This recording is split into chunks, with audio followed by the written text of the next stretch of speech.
Bonsoir tout le monde. Ah, Gat n'est pas là, désolé. Mais en tout cas, bonsoir tout le monde. C'est le deuxième cours qu'on va faire sur l'Apocalypse. Ah, sur l'Épître aux Hébreux. Sur la Trinité, désolé. Mon cerveau ne marche plus, excusez-moi. C'est notre deuxième cours. Et simplement pour vous rappeler, on va... Ah, désolé, escolhemos 2 segundos. Sara, você está conectada? Ok, você pode retirar ele, por favor? Ok, obrigado. Euh, on relance. Bonsoir tout le monde, bienvenue dans le deuxième cours sur la Trinité avec Ian Brix et avec Liberté Church. On va voir nos cours tous les jours à 19 heures jusqu'à tous les jours. Tous les jeudis, toutes les semaines, tous les jours, ça sera un peu difficile, ça sera vraiment intensif et on va faire les cours jusqu'à la deuxième semaine de décembre. À la fin du cours, je vais vous demander, pour ceux qui sont encore intéressés, m'écrire votre email parce que je vais vous envoyer les PDF et le matériel qu'on utilise pendant les semaines et les nouveaux matériels qui vont venir. Également, bonjour, bienvenue entrée. Bonjour Nathalie. Comme ceci, prenez place, prenez place. Salut Paula, bienvenue. On vient de commencer. Et également, tout ce cours ici va être mis sur Twitch. Et également, il va être téléchargé et mis sur YouTube. Pour qu'également, vous puissiez les regarder l'année suivante ou les années qui vont venir. Twitch, ça reste pendant 60 jours, les vidéos, après la création de la vidéo en soi. Donc, pour ceux qui n'ont pas pu être dans les premiers cours, vous pouvez les regarder à présent gratuitement sur Twitch. Il n'a pas besoin de vous inscrire. Si vous avez des questions, le professeur est là et on reste aujourd'hui. Les cours, c'est normalement jusqu'à 9 heures le soir. Bon, ben, bienvenue.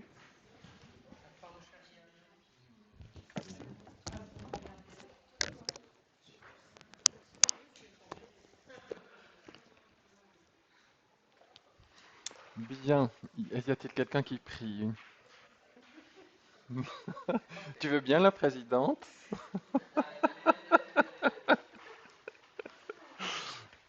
Mhm.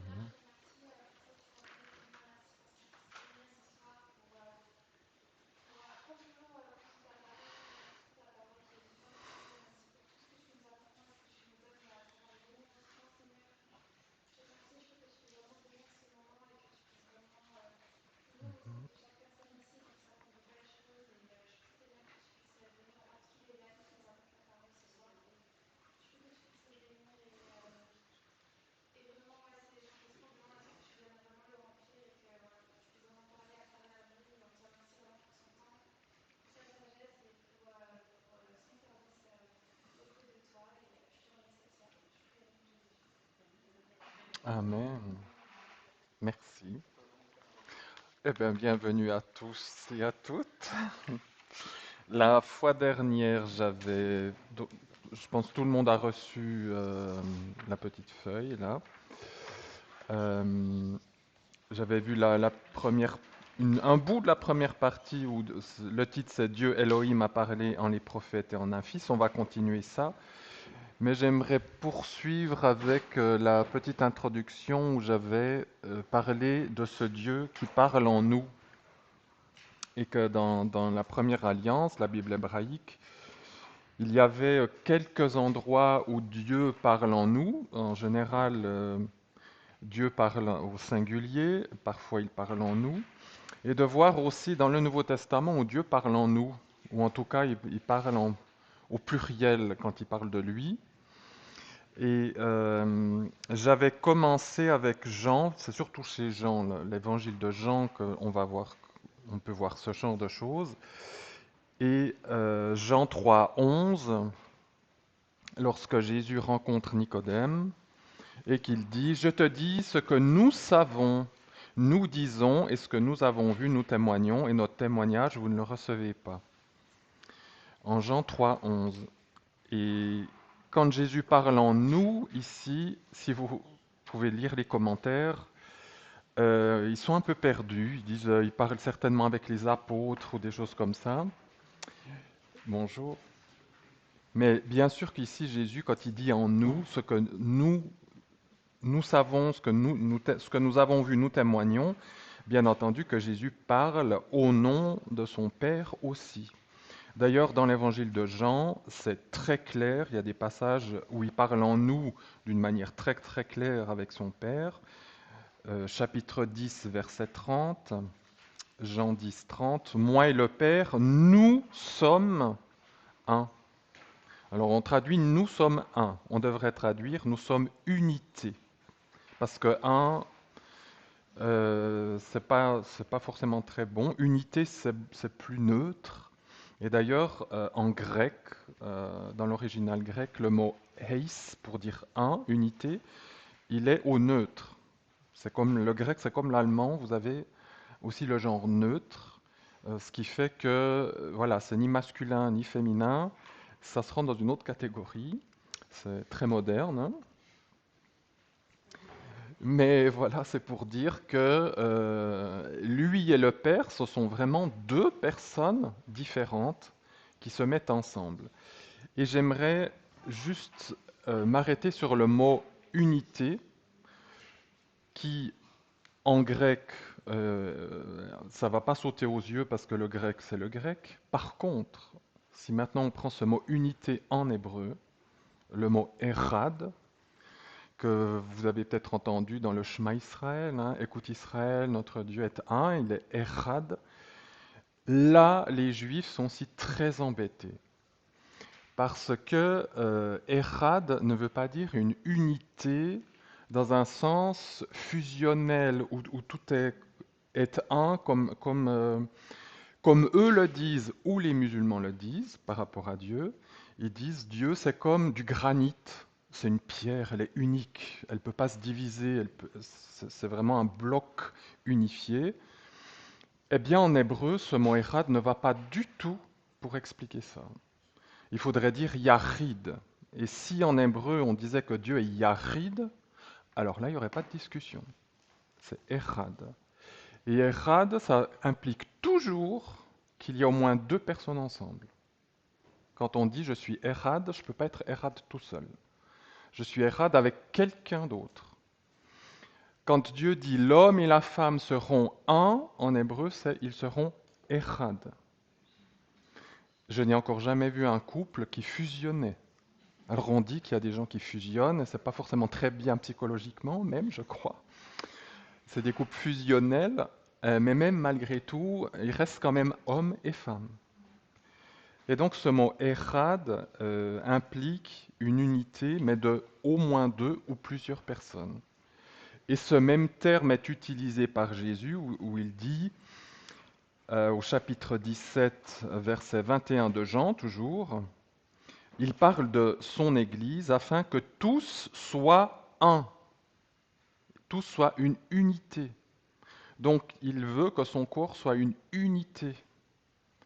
Et Dieu ne veut pas qu'on soit tous fusionnés, confusionnés les uns avec les autres. Il veut qu'on soit ensemble, chacun avec son identité.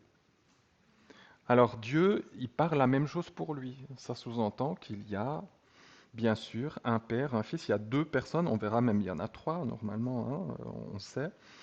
Et qu'ils ont chacun leur rôle et ils ont chacun leur spécificité. Vous avez en Matthieu 28, 19 une curiosité grammaticale que normalement les traducteurs laissent. C'est le dernier chapitre où Jésus dit « Baptisez-les au nom », et c'est ce mot « nom », il est au singulier. Au nom du Père, du Fils et du Saint-Esprit. Grammaticalement, on devrait avoir du pluriel. Alors ça, c'est au nom singulier du Père, du Fils et du Saint-Esprit. Je crois que c'est le seul endroit dans l'Écriture où Père, Fils, Saint-Esprit sont mis dans cet ordre. Parce que l'Église gardera après toujours cet ordre Père, Fils, Saint-Esprit. On verra que dans le Nouveau Testament, c'est jamais, il y a toujours un peu des mélanges. Une fois c'est le Fils et puis après le Père, une fois c'est l'Esprit, puis après le Père, après le Fils. Enfin, tout dépend de ce qu'on voulait argumenter. Et je vous donne encore un exemple en Apocalypse 6, versets 16 et 17. Apocalypse 6, versets 16 et 17. C'est le retour de Jésus. Et voilà ce que disent les hommes impies. Cachez-nous loin de la face de celui qui est assis sur le trône. Apocalypse 6, 16 et 17. Cachez-nous loin de la face de celui qui est assis sur le trône. Dans l'Apocalypse et ailleurs, normalement c'est Yahvé, c'est le Père, c'est Dieu. Et loin de la fureur de l'agneau. Alors l'agneau, on sait qui c'est dans l'Apocalypse. Hein. Ça peut être que Jésus, c'est l'image de Jésus crucifié. Ce qui est intéressant, c'est que c'est lui qui est la fureur. Hein. Ce n'est pas la fureur de celui qui est assis sur le trône et la gentillesse de l'agneau. C'est bien la fureur de l'agneau. Donc on voit bien que ce n'est pas parce qu'on est dans le Nouveau Testament que tout d'un coup Dieu a changé de... Tout d'un coup il a pris une pilule et puis il est devenu plus gentil et puis plus sympathique que dans la première alliance. On voit que c'est la fureur de l'agneau. Et il dit, parce qu'est venu le grand jour de leur fureur. Leur fureur. Pourquoi leur? C'est l'agneau, la fureur de l'agneau. Et là, c'est leur, c'est du pluriel, de la fureur des deux. Donc on voit bien que celui qui est assis sur le trône et l'agneau partagent exactement la même pensée. Alors on n'aura pas le temps de le faire parce que je l'ai fait quand j'ai fait l'Apocalypse. Le chapitre 4 et le chapitre 5 de l'Apocalypse sont deux chapitres en miroir.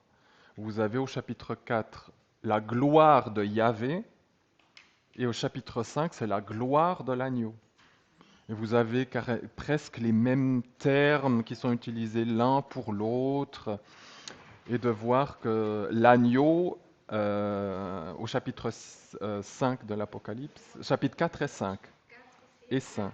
La gloire de Yahvé, la gloire de Dieu, du Dieu créateur surtout. Apocalypse. Et le chapitre 5, c'est la gloire de l'agneau, et de voir que l'agneau partage le trône de Yahvé. Et en grec, parce qu'on va en parler ce soir, en grec, ça se dit métatron. Méta avec, trône, le trône. Métatron, celui qui partage le trône avec quelqu'un. Et nous allons voir que ce terme métatron, qui est du grec, a été utilisé par les Juifs pour parler de ce Dieu un peu bizarre, parce qu'à l'époque de Jésus, peut-être on ne se l'imagine pas parce que nous, on est 2000 ans plus tard, mais à l'époque de Jésus, les rabbins et les juifs étaient beaucoup plus ouverts qu'ils ne le sont aujourd'hui sur la nature de Dieu. Beaucoup plus ouverts. Ils n'aiment pas qu'on leur rappelle. Pourtant, ils ont des traditions, c'est écrit, mais ils disent non, non, non, non, non, ça c'est avant. On commence avec Maïmonide et Rachi, n'est-ce pas? C'est 11e, 12e siècle de notre ère. Donc pour eux, la théologie, elle commence là. Ils n'aiment pas trop qu'on aille juste avant Jésus ou de l'époque de Jésus, parce que justement, certains rabbins disaient, et aujourd'hui, des juifs, alors pas tellement rabbiniques, mais des juifs, on va dire des universitaires ou des chercheurs. Je vous ai cité un juif américain qui disait, quand je lis la Torah, c'est-à-dire la première alliance, hein, je suis obligé de dire qu'il y a deux dieux.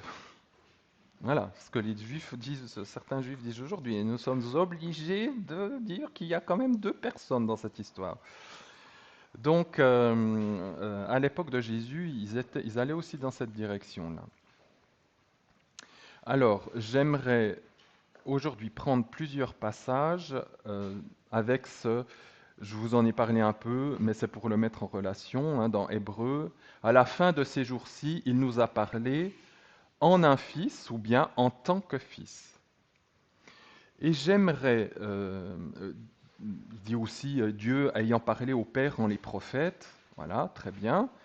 Alors Dieu a parlé au Père qui étaient aussi des prophètes, mais nous sommes tellement conditionnés par une certaine théologie occidentale et j'ai envie de dire aussi beaucoup par les films. Vous voyez les films de la sortie d'Égypte, peu importe, que ce soit en dessin animé ou ces vieux films ou ces films bibliques qui sont très sympathiques, hein, mais nous sommes conditionnés par ça. Et chaque fois que Dieu parle dans ces films, on ne parle pas du Nouveau Testament, pas toujours hein, Abraham, Moïse. Dieu, c'est toujours une voix off. Même dans la création du Jardin d'Éden, vous avez une voix off comme ça. Boum. Et puis une voix grave. Et puis Adam, où es-tu? Puis ouais, qu'est-ce qui se passe? Toujours un. Voilà, c'est un Dieu esprit qui voyage comme ça, puis qui tout d'un coup ting, fait peur aux gens presque. Et puis j'aimerais vous montrer qu'en fait on est à des années-lumière de ça quand on regarde bien l'écriture et qu'on peut être perturbé au début. Moi, j'ai eu la petite expérience, parce que ça, je l'ai appris il y a quoi, une quinzaine d'années, pour vous dire. J'ai fait la théologie et tout, hein, on n'a jamais vu ce genre de choses. Et moi, j'étais très voix off. Et lorsque j'ai commencé à découvrir ces choses-là, j'en ai partagé à des collègues qui enseignaient dans le même institut biblique que moi. Ils faisaient des yeux comme ça. Et moi, je me disais, ils savent pas ça non plus. Moi, je pensais que eux le savaient, puis que moi, je venais de le découvrir.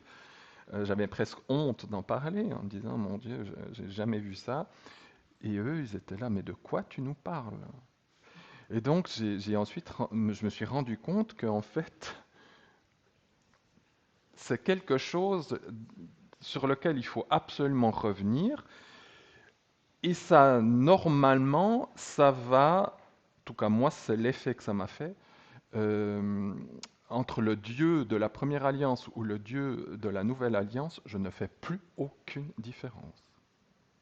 C'est la même personne, vraiment. Alors je vous ai parlé la dernière fois de ce fils, du mot fils, qui vient de l'hébreu et qui veut dire construire, édifier, parce que le fils va construire la famille. On fait des enfants pour construire une famille dans la pensée sémitique. J'imagine que chez les Arabes c'est la même chose, parce que c'est des langues sœurs, hein, donc on construit la famille en faisant des enfants. C'est pour ça que chez eux, c'est aussi très important de se multiplier, parce que c'est l'avenir de la famille, c'est l'avenir d'un nom. Nous, on a perdu ce genre de choses. Voilà, pas faire trop d'enfants, ça coûte cher, il faut s'en occuper. Et vous montrer, vous aurez normalement toujours votre petit biscuit ou votre bonne petite chose à manger pour chaque, j'espère, pour chaque leçon, mais de toute façon avec l'hébreu, on n'en finit jamais. Vous montrer, c'est pas le seul mot, parce qu'il y en a d'autres qui sont tout autant remarquables. On verra ça avec le verbe aimer aussi, qui montre la Trinité d'une manière absolument magistrale. Mais vous montrer, je pense que le bleu sera beaucoup mieux. Le, le mot fils, ou plutôt la racine qui donne le mot fils, bana, qui veut dire construire et édifier. Et cette racine de construire et édifier, eh bien, elle donne aussi le mot pierre. Bon, parce qu'avec des pierres, on construit une maison. Et la logique de l'hébreu, c'est comme ça. Et comment est-ce qu'on dit pierre en hébreu? Je suis obligé de le faire aussi en hébreu parce qu'il y a des gens qui ont fait l'hébreu. Et puis comme ça, elles peuvent aussi s'accrocher. Et je vous mets aussi, je vous ai écrit aussi en français, mais on est obligé de le voir avec les lettres hébraïques pour que ça soit plus joli. Alors,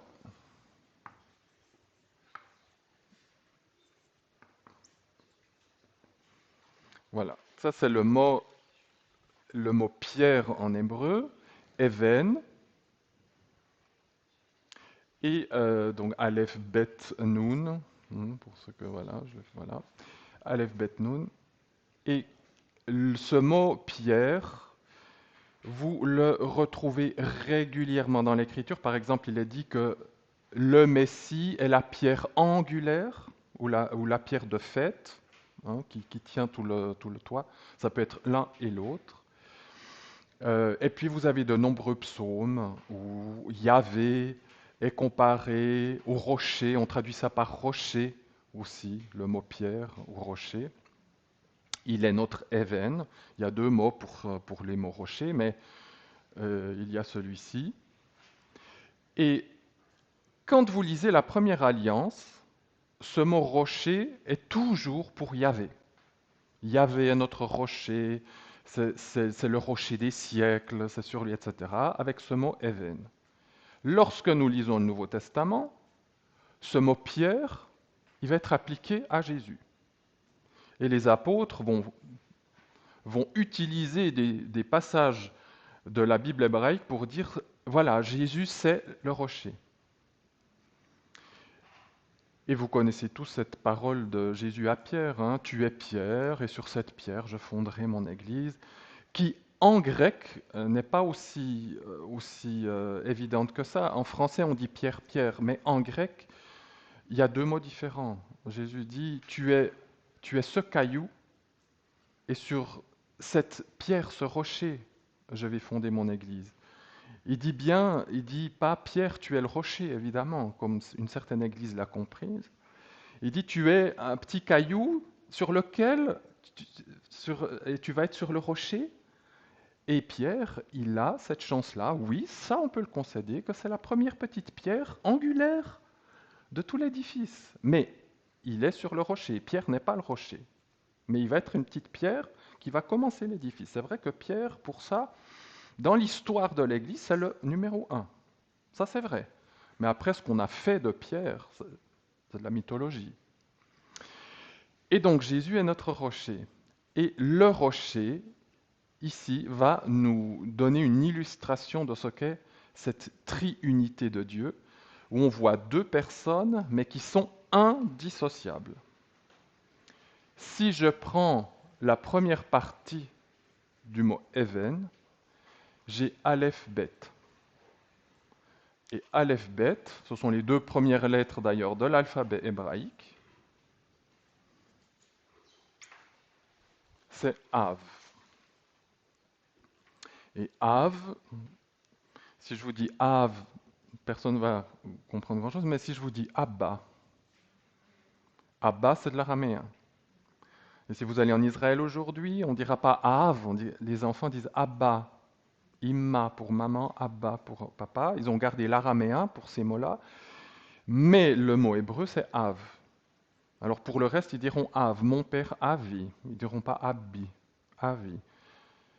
Donc, nous avons dans le mot rocher ou pierre, nous avons le père. Maintenant, si je prends les deux dernières lettres, le bet et nun,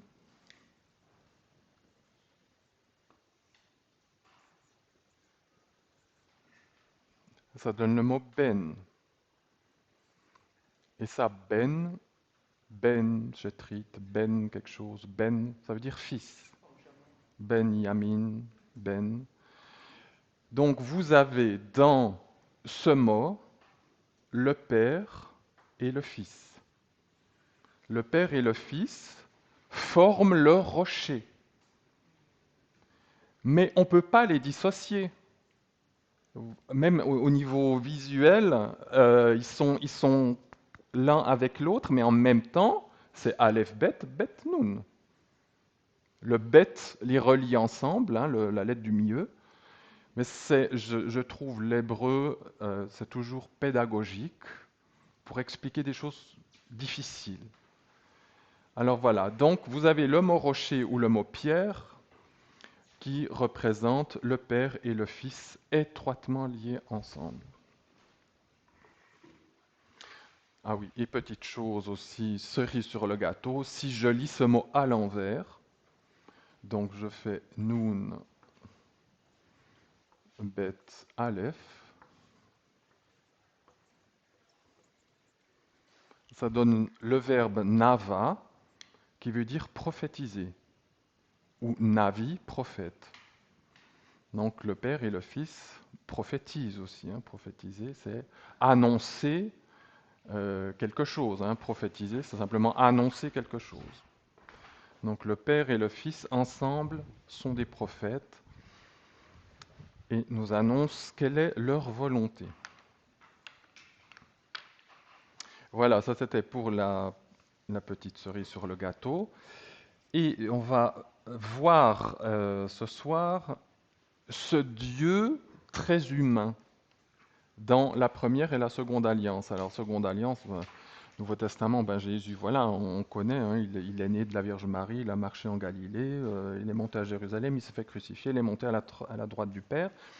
Mais qu'en est-il du début de l'Écriture? Alors, on va remonter très haut, Genèse 3, verset 8. Genèse 3, verset 8. Ils entendirent la voix de Yahvé Dieu marchant dans le jardin au souffle du jour. Ils entendirent la voix de Yahvé Dieu marchant dans le jardin au souffle du jour, ou plutôt en direction du souffle du jour, si on veut être plus juste. Oui, ça c'est mes traductions à moi. Ah non, non, alors je l'ai à la maison. Oui, oui, oui, oui. Ah non, non, même Darby, il va pas. Ça m'étonnerait.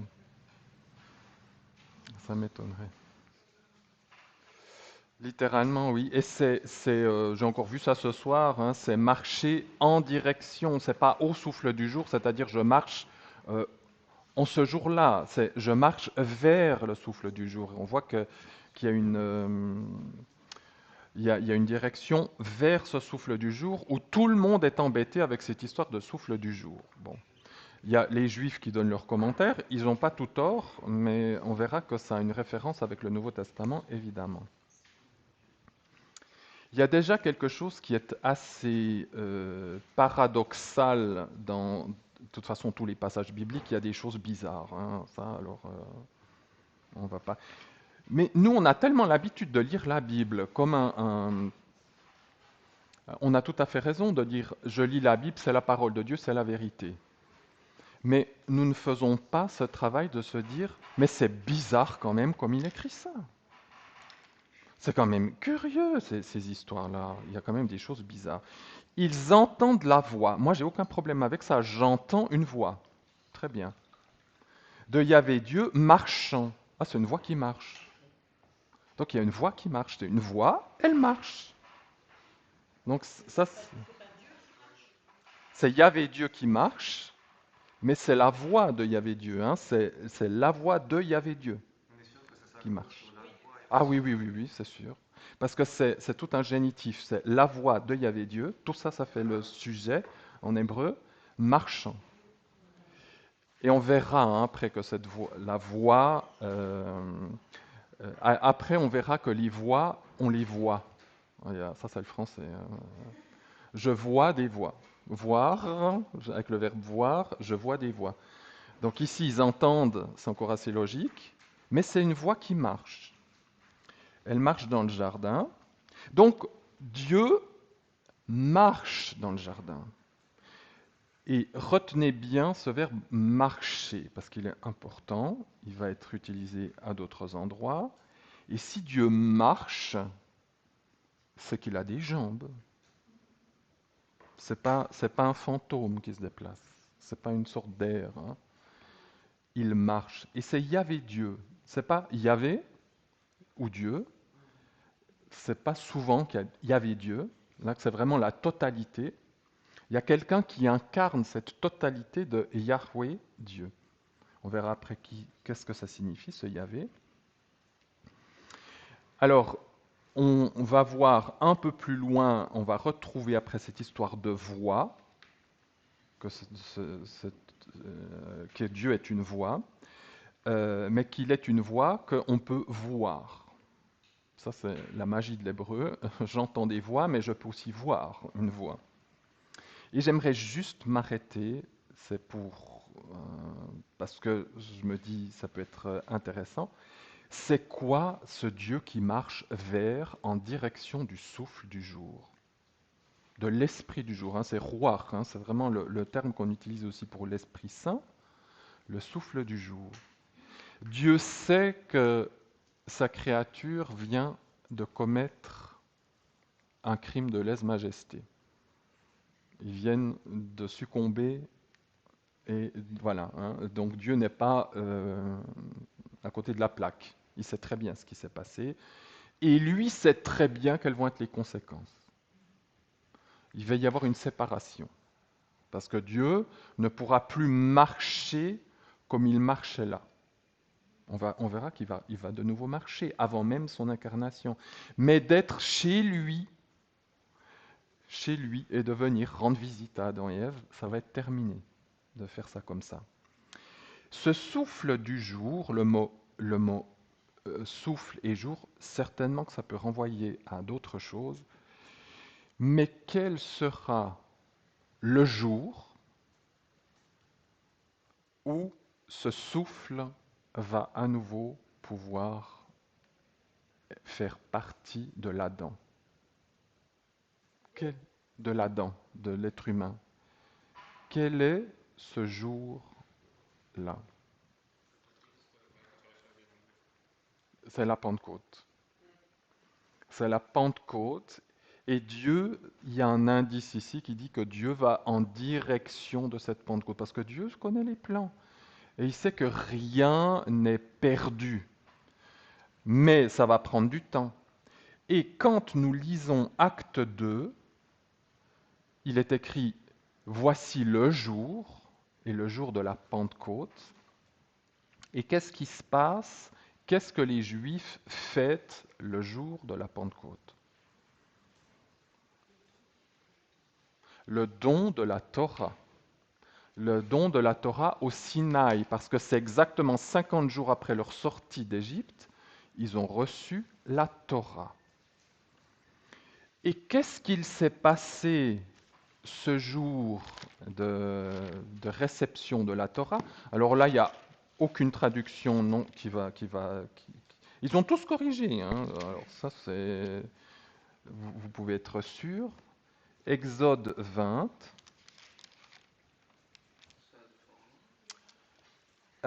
Normalement. Acte 2. Acte 2, hein, la Pentecôte. Alors, je pense que je me suis de nouveau trompé, évidemment. C'est pas 20, hein, c'est 19. Exode 20, 18.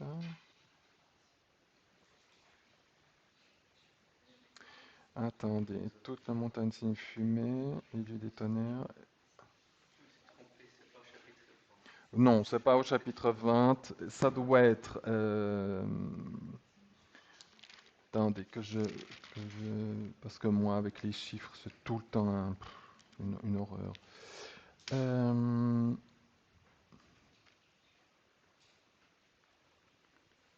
Non, c'est bien 19, sauf erreur. Il y eut des tonnerres et des éclairs une épaisse, tout le peuple qui était là trembla. On s'est fumé. Alors ça m'agace parce qu'évidemment je ne l'ai pas noté.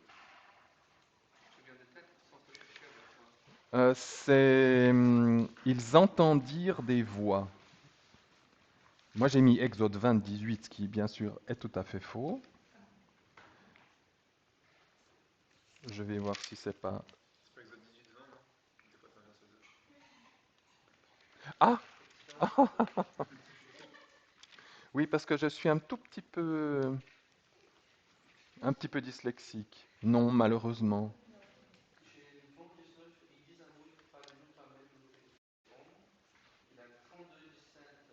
Non, non, c'est pas ça. C'est avant, qu'est-ce que tu as dit? 19?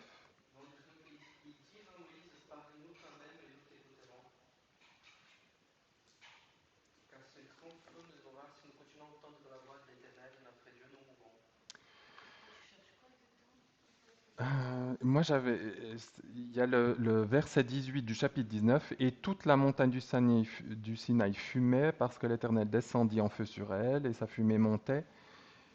Mais je sais que le texte dit, ils entendirent les voix, mais en hébreu, c'est pas ils entendirent des voix, c'est ils voient des voix. Ils voient des voix. Alors, est-ce que c'est peut-être même...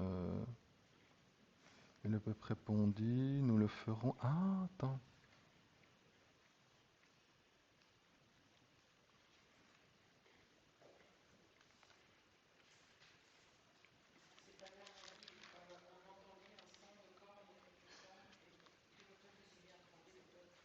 Ça, c'est quel passage? Oui, mais et Moïse sortit. Oui, il donnait des éclairs une épaisse. Et le peuple qui était dans le... C'est que vraiment, il y a et ils virent, on traduit généralement par ils virent des tonnerres, c'est avec le verbe, ils entendirent, pardon. Ils entendirent des coups de tonnerre. Il y a vraiment le verbe entendre qui est conjugué. Parce que ça m'agace que je ne sais pas qu'est-ce que j'ai fait. Pourquoi je n'ai pas mieux noté mon histoire?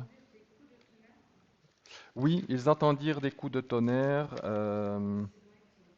Oui, c'est entre 18 et 24. Ah, c'est ça? Mon Dieu, moi quand j'ai vu les 10 commandements, j'ai dit ça peut pas être le chapitre 20, c'est les 10 commandements. Mais oui, ah, donc c'est bien 20, 18. Donc, je suis désolé, c'est vraiment Exode 20, 18. Bien, il faudra que je me fasse plus confiance quand même. Bon, voilà. Et tout le peuple, ah non, Darby a mis aperçu. Ah ouais, ouais. Et tout le peuple aperçut des voix. Littéralement, c'est il voit, c'est même pas au passé, les autres verbes sont au passé, là c'est au présent.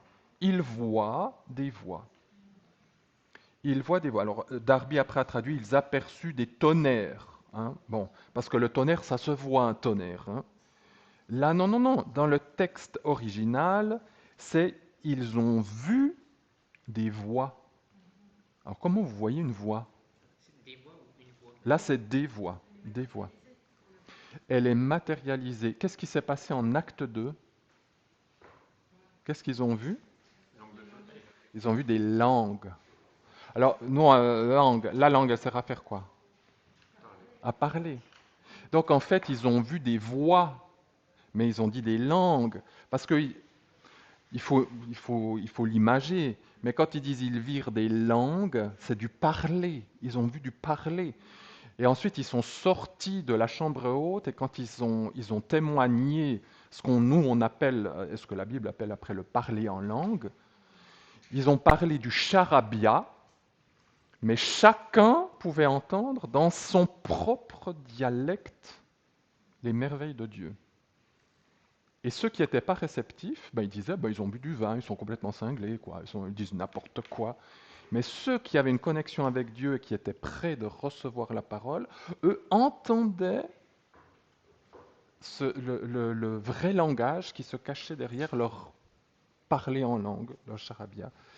Et ce qui se passe au mont Sinaï, lorsque Dieu donne la Torah, et ce qui va se passer en acte 2, c'est un parallèle. Un parallèle.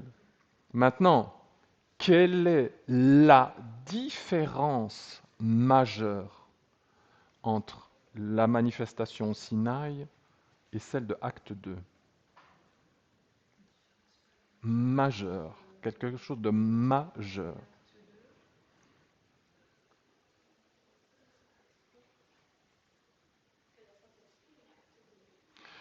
En acte 2, l'Esprit descend là.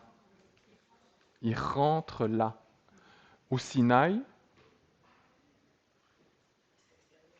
c'est les tables de la loi sur des pierres. Mais c'est la même chose. Ils reçoivent les tables de la loi et recevoir l'Esprit. Quand je reçois l'Esprit, je reçois les tables de la loi. Je reçois la volonté de Dieu en moi. Mais cette fois-ci, elle va pouvoir m'aider. quand on a les pierres extérieures, ben, on sait juste qu'on ne fait pas bien. Voilà, super, merci beaucoup la Torah. Et ce qui est aussi majeur, c'est que quand on lit les textes ici de l'Exode, le peuple, est-ce qu'il est à l'aise? Est-ce qu'il dit, oh c'est super, on a envie de monter, on a envie de voir Dieu, on a envie de le toucher, on a envie de l'embrasser? Non, surtout pas. Va Moïse, toi. Celui qui toucherait même, un animal toucherait même le bas de la montagne, il mourrait, hein, il devrait être lapidé directement. Ce qui montre bien qu'il n'y avait aucun accès à Dieu à ce moment-là. Alors que Acte 2, eh ben, ils sont dans la joie, ils chantent, ils reçoivent, l'Esprit vient en eux, tout est en train d'être bouleversé dans la pièce, hein, il y a presque un tremblement de terre qui se passe, etc. Mais eux, ils reçoivent Dieu en eux, et c'est la paix, c'est la joie. Ils vont ensuite proclamer. C'est ça la grande différence. Et ça, je peux dire qu'en Genèse 3.8, quand il dit que Dieu était en train de marcher en direction du souffle du jour, pour lui, il y avait déjà la joie de ce jour-là. Il savait qu'un jour, ça va quand même se réconcilier entre eux. Mais voilà, entre deux, et même pour nous, même si aujourd'hui on peut déjà voir ce souffle, on sait qu'on n'est pas arrivé au bout de la course. Hein, pas- Mais il y a déjà cette réconciliation. Là, c'était simplement pour faire une petite digression sur ce Pentecôte et puis cette différence entre le Sinaï et la Pentecôte. Genèse 18, ça c'est un beau texte. Je ne peux pas tout dire, vous pouvez aussi voir après, vous relire ces beaux, formidables textes. Genèse 18, c'est Abraham. Alors on en a fait des tableaux avec les trois anges, etc. C'est très intéressant. Mais quand Jésus parle avec ses contemporains et dit Moïse, Abraham m'a vu et il était dans la joie, il fait référence à Genèse 18. Abraham m'a vu et il a été dans la joie. Alors c'est pour ça que les Juifs, ils étaient, mais t'as même pas 50 ans, qu'est-ce que tu nous racontes d'Abraham? C'est pas, quand Jésus parle comme ça, c'est pas une métaphore, c'est réel. Et on monte en Genèse 18, et nous voyons que Abraham, enfin trois hommes, vont se rendre chez Abraham. Euh, alors moi je vous lis que quelques petits passages. Il est dit, Yahvé, c'est des traductions littérales, Yahvé se fit voir à lui, se faire voir. Hein. Ça veut dire que c'est déjà lui qui veut se montrer, mais c'est bien le verbe voir. C'est avec les yeux. Il s'est fait voir à lui. Il est dit, trois hommes se tenant, 18. Alors c'est entre le verset 1 et oui, j'ai pas noté comme ça chaque verset, mais c'est jusqu'au verset 20 en gros. Yahvé se fait voir à lui, il est dit trois hommes se tenant. En hébreu, c'est un peu ambigu, parce que c'est peut-être pour ça que lui a couru puis qui s'est prosterné devant eux, parce que normalement on voit des gars, on n'a pas forcément envie de se prosterner devant, on va les accueillir. Mais dans le texte hébreu, il est dit se tenant, ça peut être traduit à côté d'eux, mais ça peut aussi être traduit au-dessus de lui, comme s'ils étaient en lévitation. Voilà, maintenant, c'est la langue hébraïque, point d'interrogation. Donc c'est peut-être pour ça qu'il s'est dit, ouh, ces gens ne sont pas tout à fait traditionnels. Hein. Et puis il dit, c'est pour ça Abraham dit, il répond, Adonai. Il dit Adonai à celui qui est au milieu. Parce que Adonai, littéralement, ça veut dire mes seigneurs.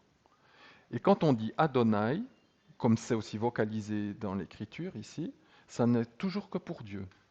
Si vous voulez dire mes seigneurs pour les trois, ça serait dit autrement. Ça ne serait pas avec un aïe à la fin, ça serait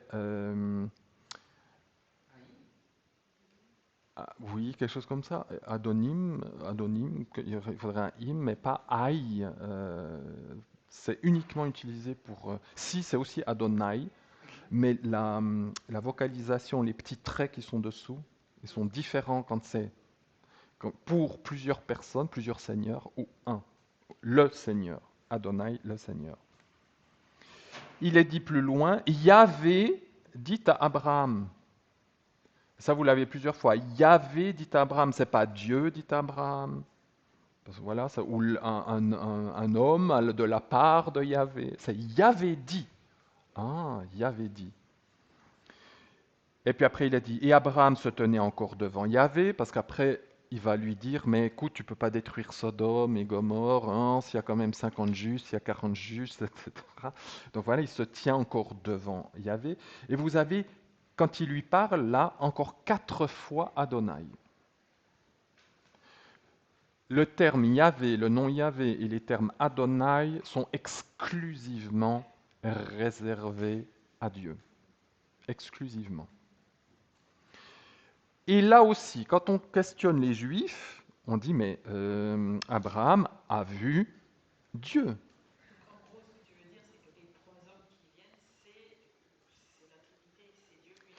Alors, ça c'est notre traduction à nous. Dans le texte, il y a 2 anges, qui sont des anges, hein, des et célestes, hein, qui se sont matérialisés en tant qu'hommes. Mais entre ces 2 anges, il y a Dieu.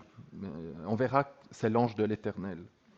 Et après, ces 2 anges, eux, vont avoir la mission de repérer les choses qui se passent à Sodome.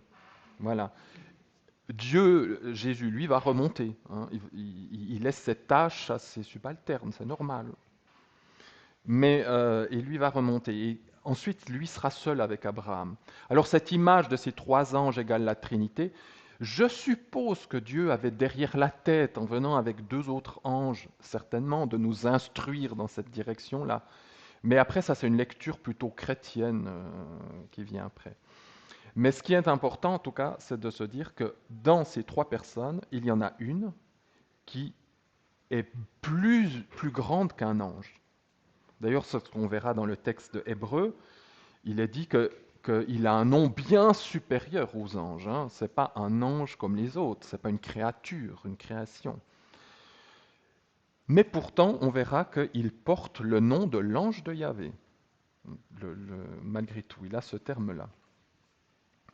Et ce que je voulais dire aussi par rapport aux Juifs, c'est que quand vous donnez ce texte aux Juifs en disant « mais vous voyez bien qu'Abraham a vu Yahvé, il a vu Dieu », alors ils ne remettent pas en question qu'Abraham a vu Dieu, mais ils disent que c'était dans un rêve. Ce n'est pas de la réalité, c'était dans un rêve, il rêvait. Donc dans les rêves, tout est possible. On peut rencontrer Dieu dans les rêves, là c'est bon. Mais pas en vrai, dans le monde matériel. Dieu ne peut pas comme ça venir rendre visite aux êtres humains. Et comble de tout ça, c'est que Dieu aurait mangé, il aurait mangé du veau, il aurait mangé du pain, de la crème. En plus, attendez, il mélange la viande et la crème. C'est scandaleux. Vous voyez, entre les Juifs aujourd'hui, la viande et la crème, on ne mélange pas. Alors Dieu lui-même ne respecterait pas ce principe de ne pas manger le lait et viande. Et puis alors, Dieu, il aurait quoi? Il aurait eu des miettes dans sa barbe? Ben oui. Dieu aime manger et il n'y a aucun souci que Dieu descende, ait envie de prendre du plaisir avec ses enfants. Et ça, c'est moi qui le dis toujours. Ce que Dieu aimerait le plus avec nous, c'est de prendre le thé devant un bon cake et de passer du temps.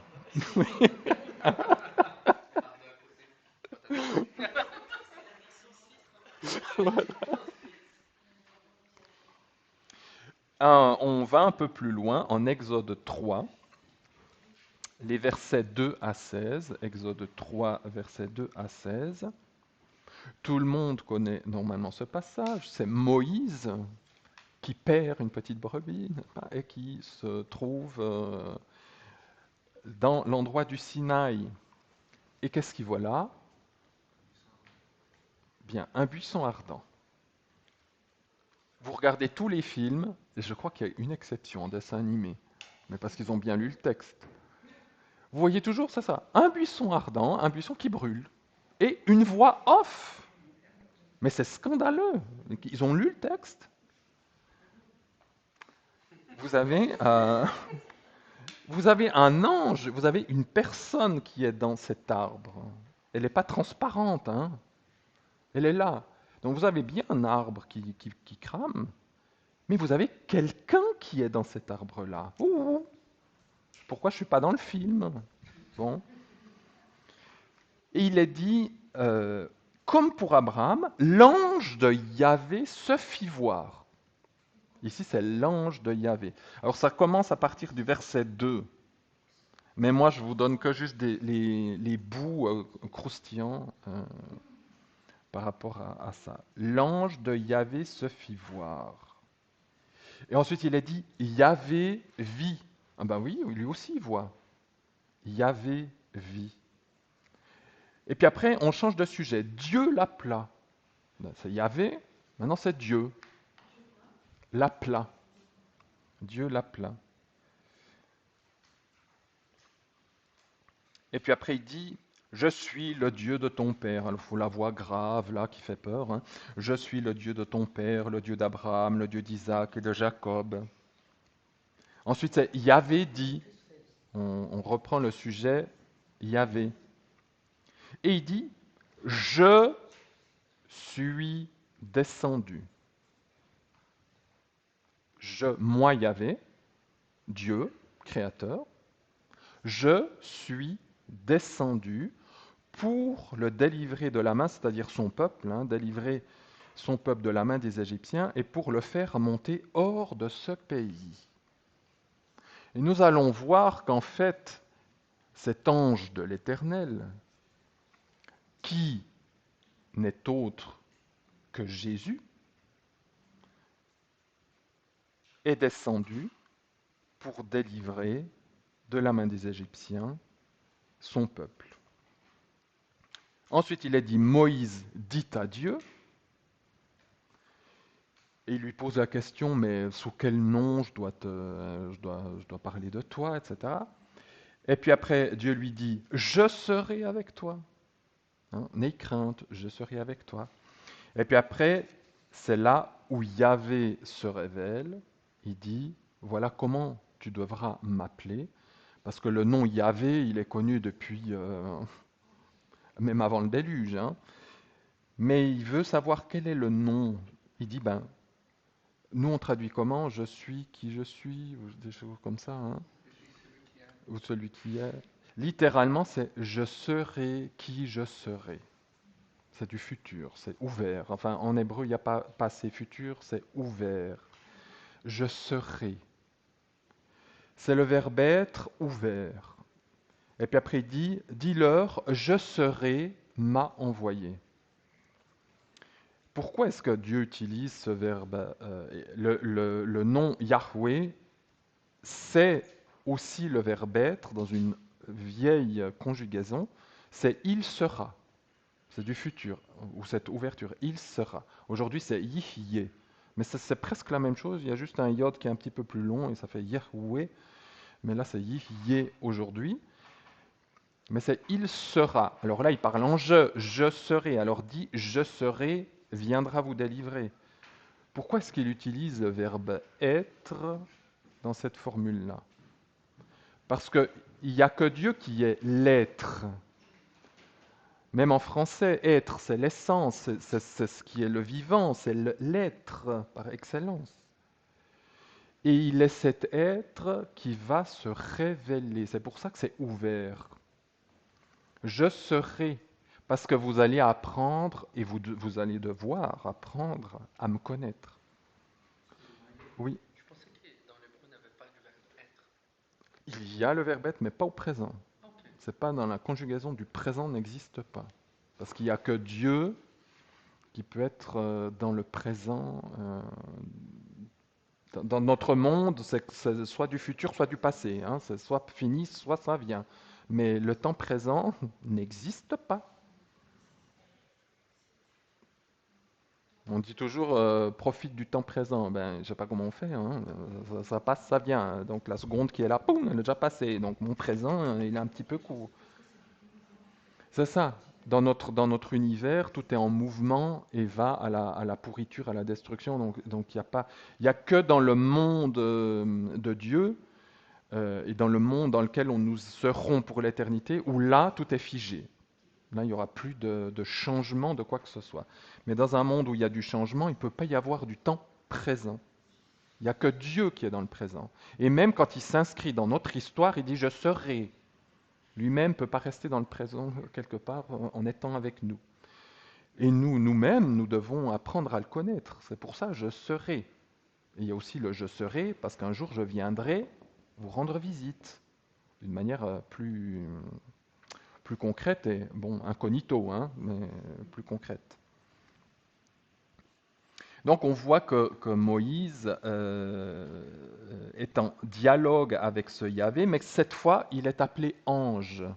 Ange, tant en hébreu qu'en grec, ça veut simplement dire messager. C'est tout, hein. Postier, messager. Donc ça peut s'attribuer à un homme, à un ange, à une personne céleste. Ça n'a pas une connotation obligatoirement que c'est une créature. Hein. Dieu peut aussi être ange, il s'envoie hein, tout seul.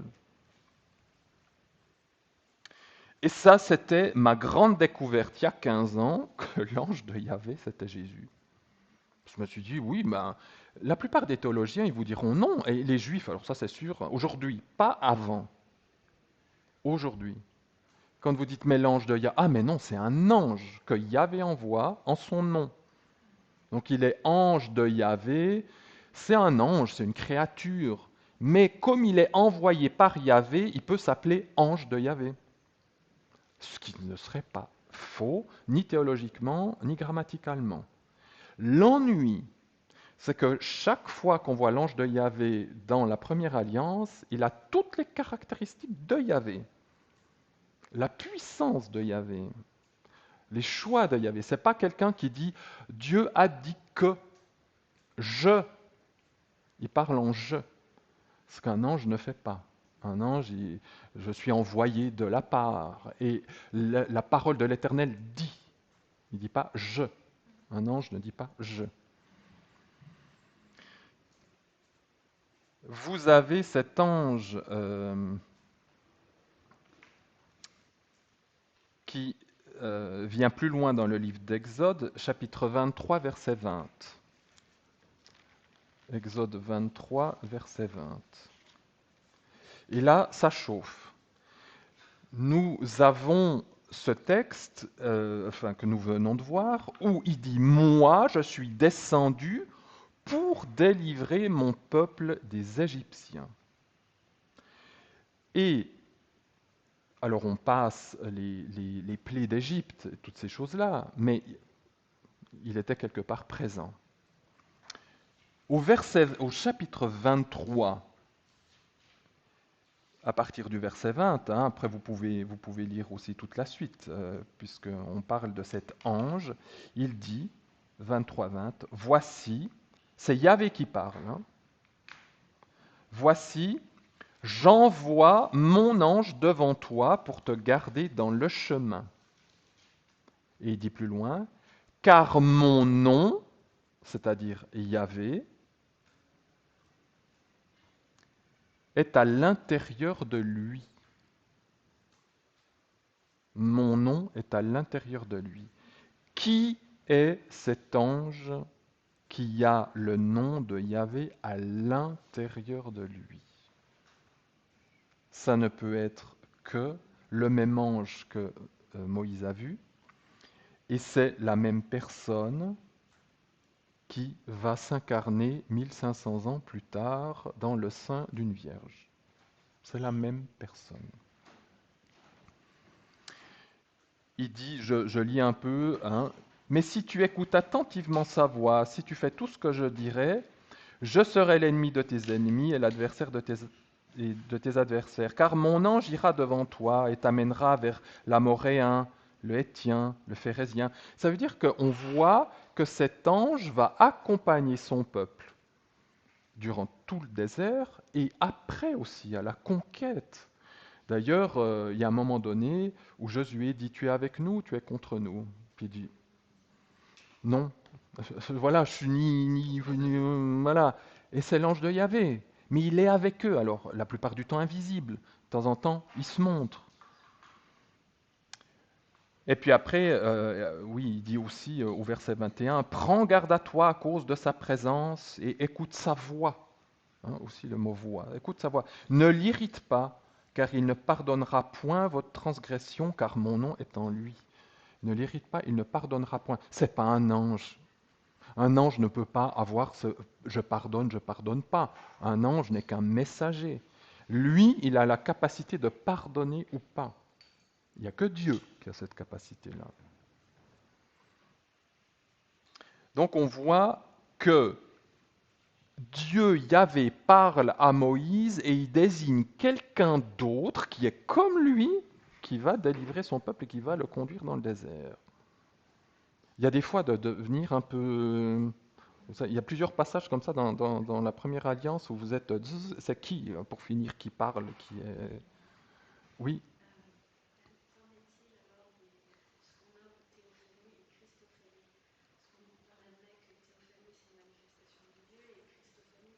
manifestation du Messie, oui. Alors, on peut tout à fait, là, presque, parce que Christophanie, c'est une manifestation du Machiar, du Messie. Et Jésus est Messie, même avant ça, il est déjà, on parle du Messie.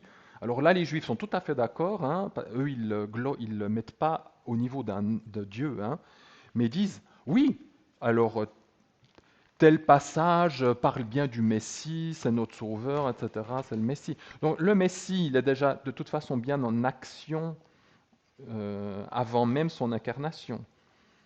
Le, je pense qu'en tant que chrétien, même si on lit superficiellement l'Écriture, on aura compris qu'il était nécessaire que Dieu se fasse homme pour pouvoir, d'ailleurs c'est ce qu'on verra dans ce passage d'Hébreu, pour pouvoir expier les péchés, pour rétablir le cosmos. S'il avait pu le faire autrement, ben, il ne se serait jamais incarné, hein, il n'y aurait pas eu besoin. Mais c'était la condition pour pouvoir... il pouvait faire tout le reste, mais pour que nous puissions participer à sa glorieuse destinée, il était lui obligé de passer par l'étape de venir du sang et de la chair et de mourir. Et il y a des choses aussi très étonnantes, hein, en passant dans l'Épître aux Hébreux, qui est un livre, des choses étonnantes, où on pourrait presque lire que c'est en devenant même chair et sang que Dieu a appris des choses qu'il ne savait pas, sur notre condition. Parce que même s'il est Dieu, il y a des choses qu'il ne pouvait pas savoir. Je ne pense pas blasphémer en disant ça.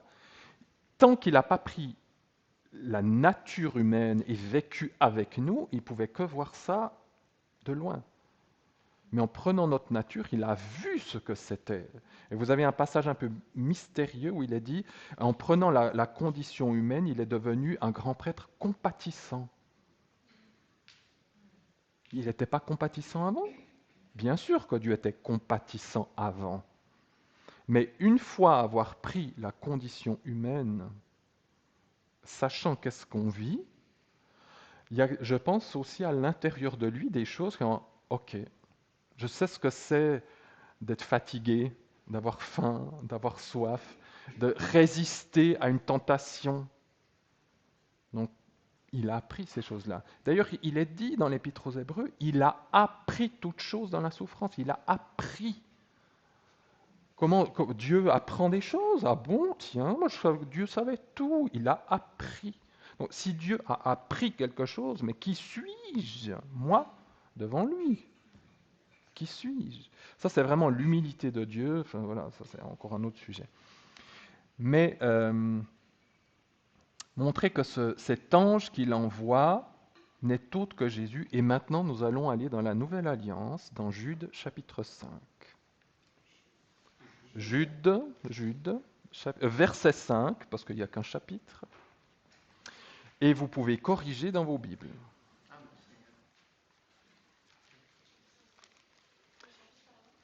Jude, verset 5. C'est chapitre 1, verset 5, parce que de toute façon, il n'y a qu'un seul chapitre. Jude. Jude est une épître assez violente. Bon, elle introduit l'Apocalypse, ça va. Et j'ai contrôlé tout ça parce que je peux, évidemment, on a tous les documents qu'il faut pour ça. Et je suis assez surpris d'ailleurs que nous ayons, enfin, ceux qui font, vous savez, qui rétablissent le document du Nouveau Testament et tout, c'était d'abord comme ça, ensuite ils ont corrigé, puis ils sont enfin revenus, parce que j'ai dit, mais c'est l'attestation la meilleure. Et je pense que, parce qu'il y a eu une correction du texte grec il y a une dizaine d'années, ils ont corrigé à 30 endroits. Mais celui-là, c'est un des plus violents. On va dire, les autres, c'est une virgule ou c'est les mots qu'on inverse, alors c'est rien du tout. Et quelqu'un peut-il me lire le verset 5, peu importe qui?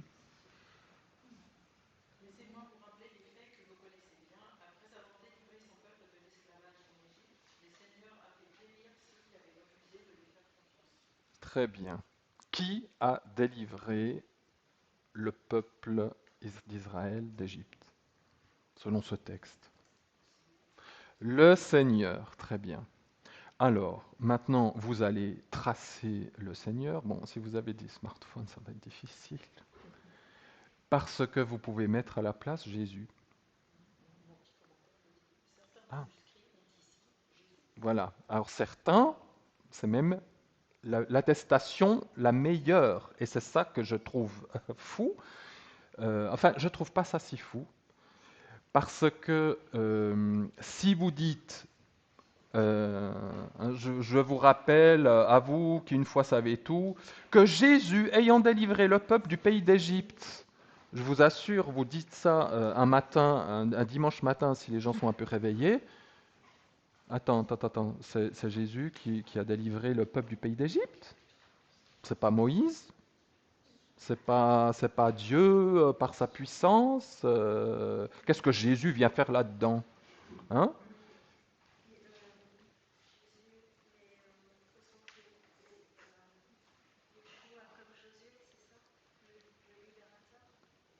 Ah non, non, non, non.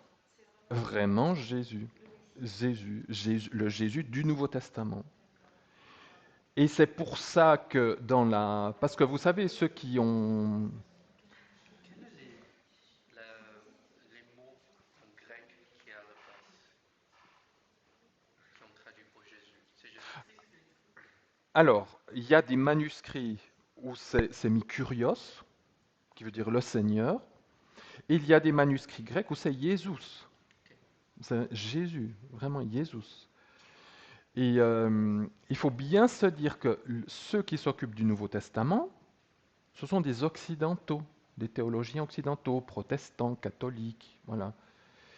Et même avant ça, hein, avant même que les protestants n'existent, les Erasme et des gens comme ça, lorsqu'ils avaient ces manuscrits, ils disaient non, mais c'est une erreur, Jésus. Je veux dire, le pauvre, il a bu quelque chose. Jésus n'était pas né à cette époque. Parce que le monde occidental et la théologie occidentale, elle ne connaît que Jésus depuis qu'il sort du sein de la Vierge Marie. Avant, Jésus, il est où? Il est au ciel, je ne sais pas, il est quelque part dans la Trinité en train de voler. Et ça, pour moi, c'est l'Esprit Saint qui rétablit les choses en disant la lumière est tombée sur ces responsables parce qu'ils ne sont pas forcément très chrétiens, ceux qui font ça, mais qui se disent quand même, c'est le document le plus attesté, c'est quand même les choses les plus... On doit rétablir, même si c'est bizarre. Mais c'est bien Jésus qui a sauvé le peuple hors de la terre d'Égypte. Et celui qui écrit ça, c'est Jude, c'est un des demi-frères de Jésus, puisqu'ils avaient la même maman.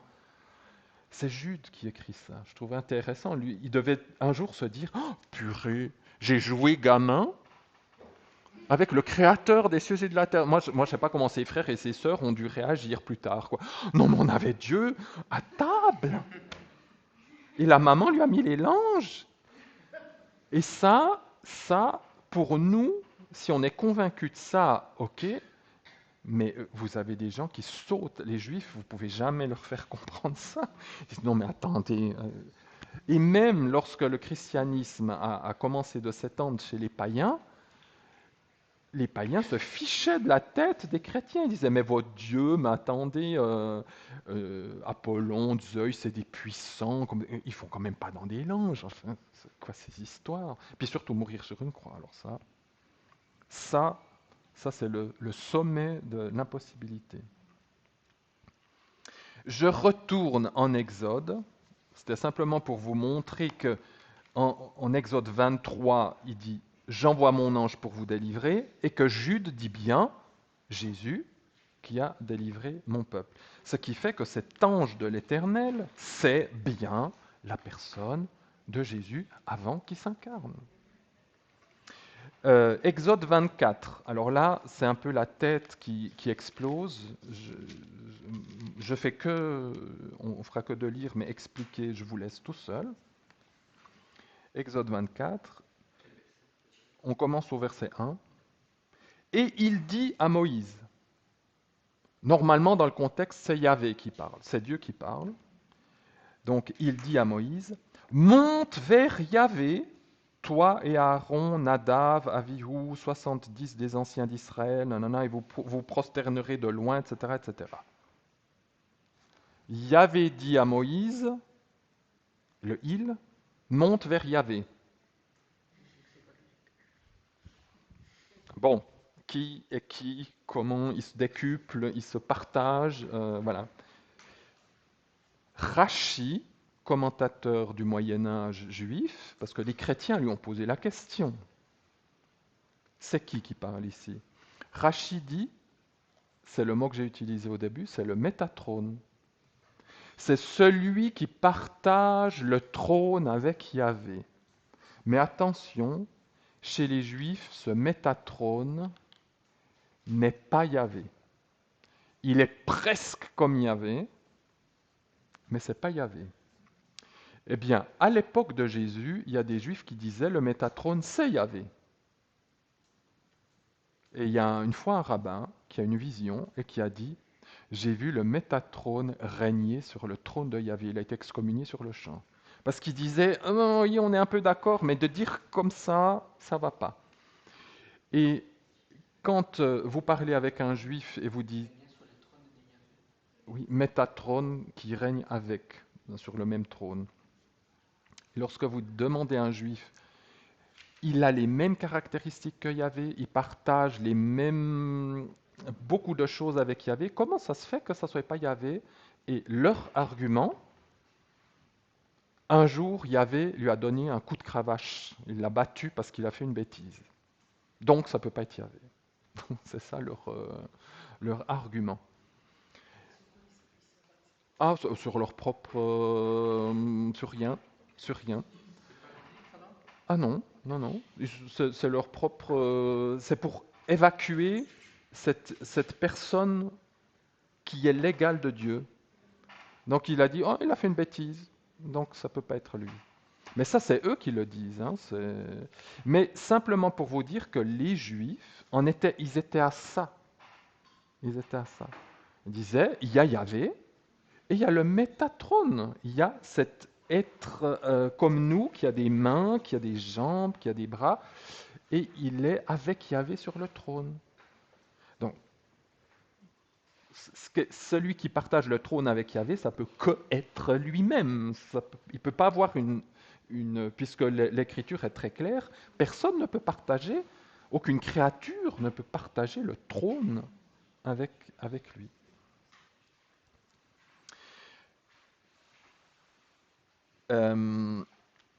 Alors, dans ce chapitre 24, vous avez Dieu qui dit à Moïse d'aller vers Dieu, et puis il est dit, c'est vers le verset 9, verset 9, 10, le verset 10. Ils virent le Dieu d'Israël. C'est pas mis l'ange de Yahvé. Ils virent, avec les yeux, le Dieu d'Israël. Alors là, c'est le Dieu d'Israël, c'est le Dieu d'Israël, c'est vraiment le Créateur. Mais ce terme de Dieu d'Israël, bien entendu, il qualifie l'ange de Yahvé. Puisque nous avons des textes, on va le voir, personne ne peut voir Dieu et vivre. Ça, c'est pour tout le monde, hein, pour tout le monde. Alors, quel Dieu ils ont vu pour continuer de vivre? Donc, ils virent le Dieu d'Israël. Il est dit, sous ses pieds, il y avait comme un ouvrage de saphir transparent et comme le ciel même en pureté. Eh bien, c'est exactement la vision que vous avez en Apocalypse. Je vous ai dit le chapitre 4 et le chapitre 5 qui fait la gloire de Yahvé et la gloire du Fils, c'est les mêmes termes, exactement. Donc Moïse, plus de 1500 ans avant, avait eu la même vision que Jean. Jean, la vision était plus poussée, et surtout pour nous.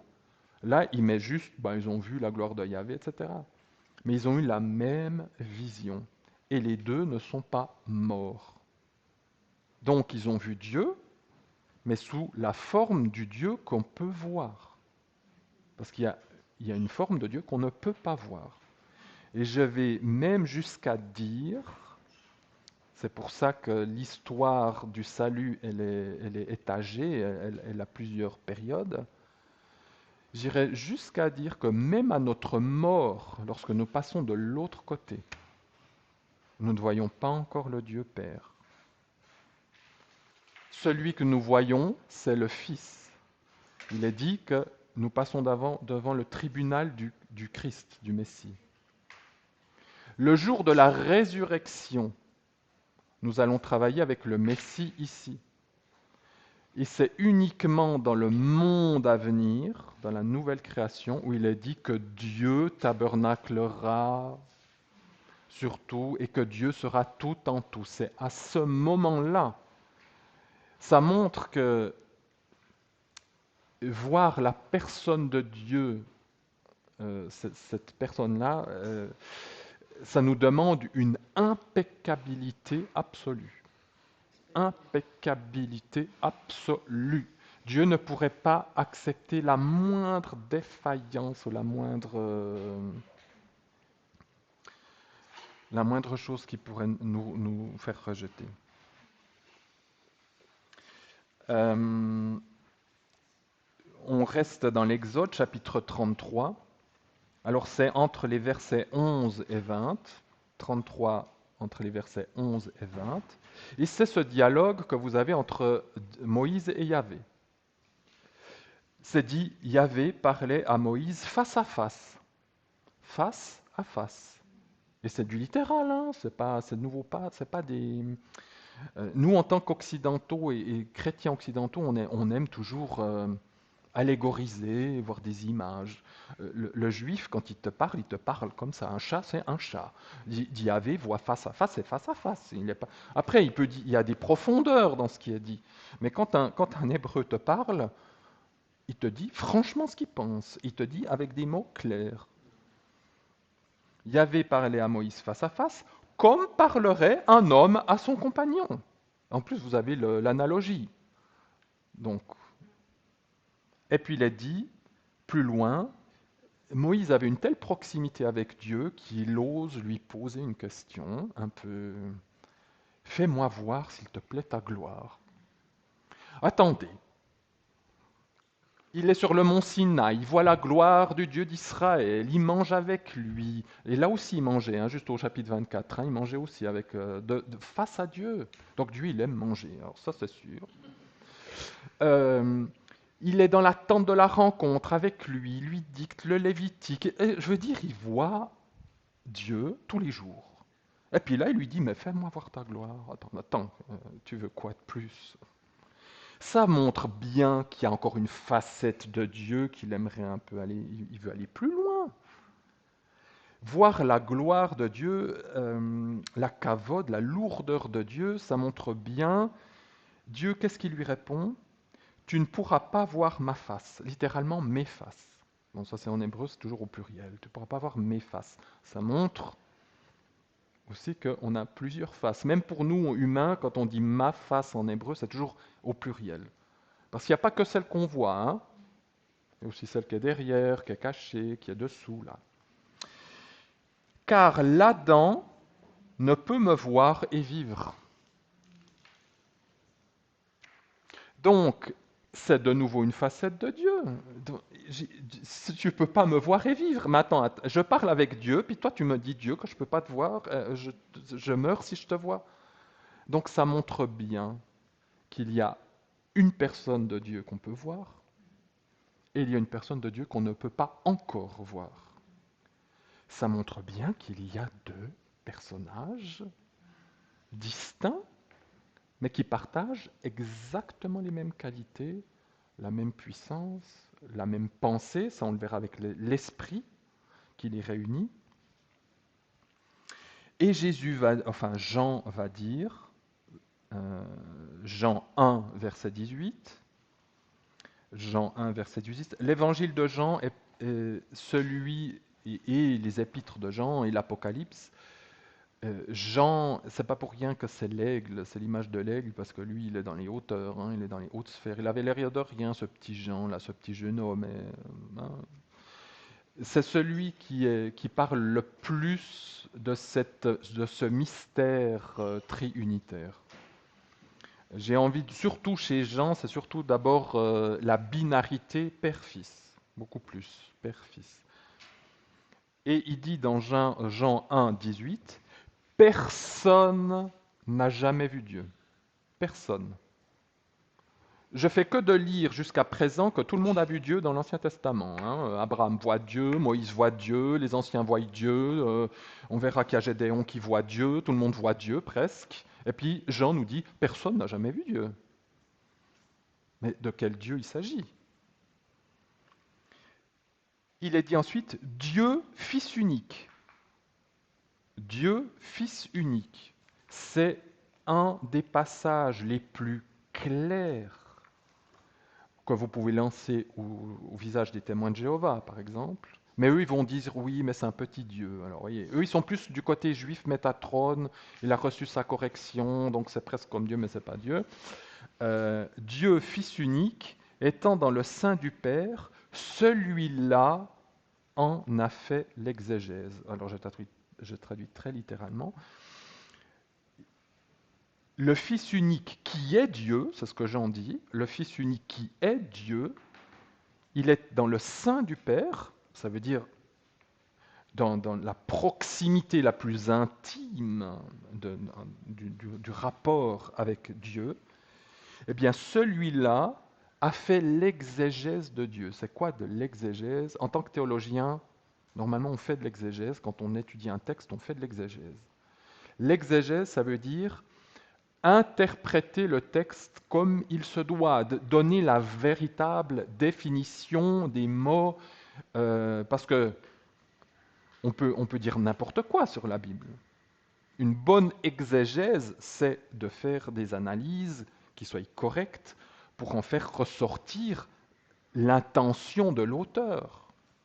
Eh bien, Jésus, que lui qui est Dieu, qui connaît parfaitement la pensée de Dieu, il a fait l'exégèse. Alors il ne l'a pas fait par écrit, il l'a fait dans l'enseignement, il l'a fait dans le parler, il l'a fait dans sa vie, dans les gestes, dans tout, hein, dans absolument toute sa vie. Il y a aussi, alors là je passe rapidement, on va voir Lévitique 1.1, Lévitique 1.1, Deutéronome 26.15, Lévitique 1.1, Deutéronome 26.15 et Matthieu 23, 21-22. 26-15. Et puis Matthieu 23, 21-22. Matthieu 23, 21-22. Lévitique 1.1, Yahvé appela Moïse et lui parla depuis la tente de la rencontre. Donc Yahvé peut être un endroit sur terre spécifique et parler avec quelqu'un à un endroit spécifique. Donc c'est limité, vous êtes d'accord? Deutéronome 26, 15. Regarde depuis ton habitation sainte, depuis les cieux. Donc on parle à Dieu. Hein. Regarde, Seigneur, depuis les cieux. Ah, il est non seulement dans la tente de la rencontre, mais il est aussi dans le ciel. Et pour vous prouver qu'il peut être les deux endroits en même temps, Matthieu 23, 21 et 22, Jésus dit, « Celui qui jure par le temple et par celui qui l'habite. » Qui habite le temple? C'est Dieu, hein, c'est la shrina, comme on dit, hein, c'est la présence de Dieu.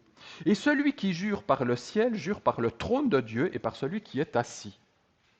Donc, Jésus dit, certains jurent par le temple parce que Dieu y habite, et d'autres y jurent là par le ciel où Dieu habite. Mais alors il est où? Il est partout. Il peut être non seulement au ciel, mais il peut aussi être à un endroit spécifique. Donc ça montre que Dieu, on le sait, est partout, il remplit tout l'univers, mais que sa personne, elle peut être à deux endroits spécifiques, et il nous entend dans les deux endroits.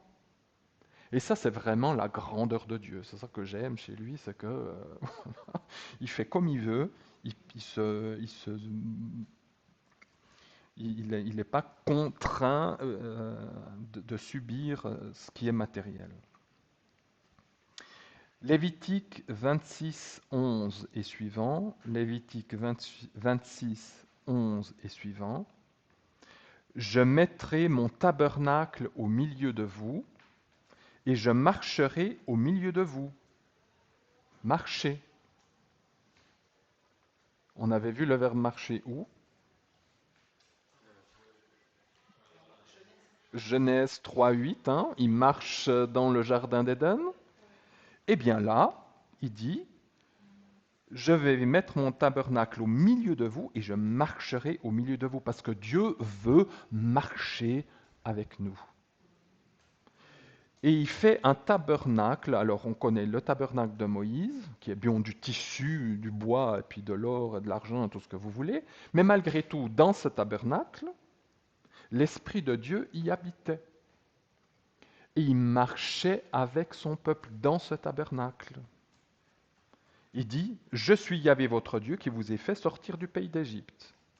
Donc c'est ce même Dieu ou Jésus qui est dans ce tabernacle. Eh bien, Jean 1,14, et la parole est devenue chair et elle a tabernaclé parmi nous. Dans l'époque de Moïse, on a fait une tente en tissu et puis en bois, tout ce que vous voulez, et c'est une image de ce Dieu qui va s'incarner. Et là, quand Dieu s'incarne, c'est la parole qui devient chair, le tabernacle est un Dieu qui devient chair, hein, qui est un tabernacle, et qui a marché aussi, bien sûr, dans sa terre d'origine, et dit, elle a tabernaclé parmi nous, littéralement. Tabernaclé. Jésus a tabernaclé dans son peuple.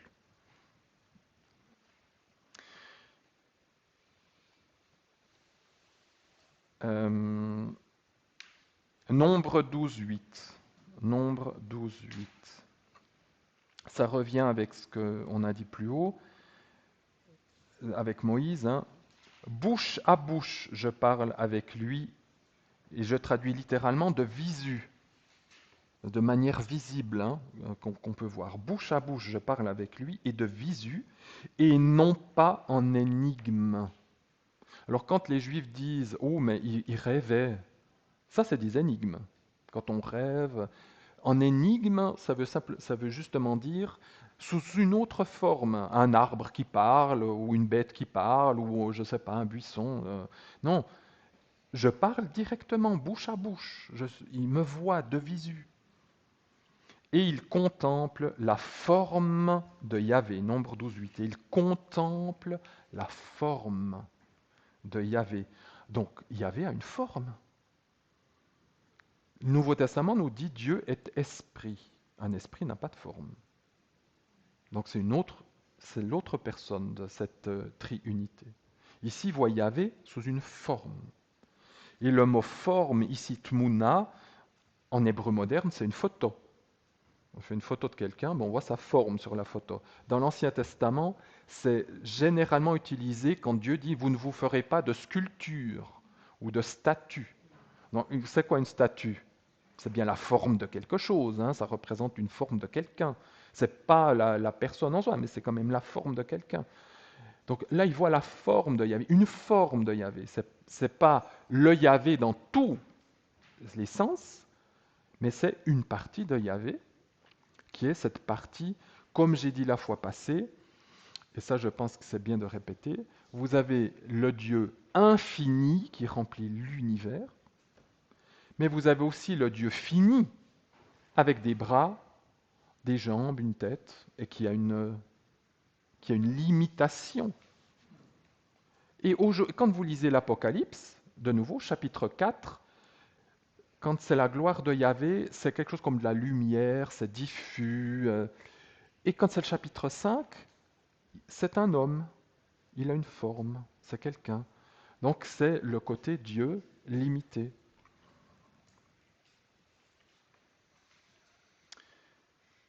Juge 6. Ça, c'est des endroits très pratiques, j'aime beaucoup, ils sont plus drôles. Juge 6, versets 11 à 23.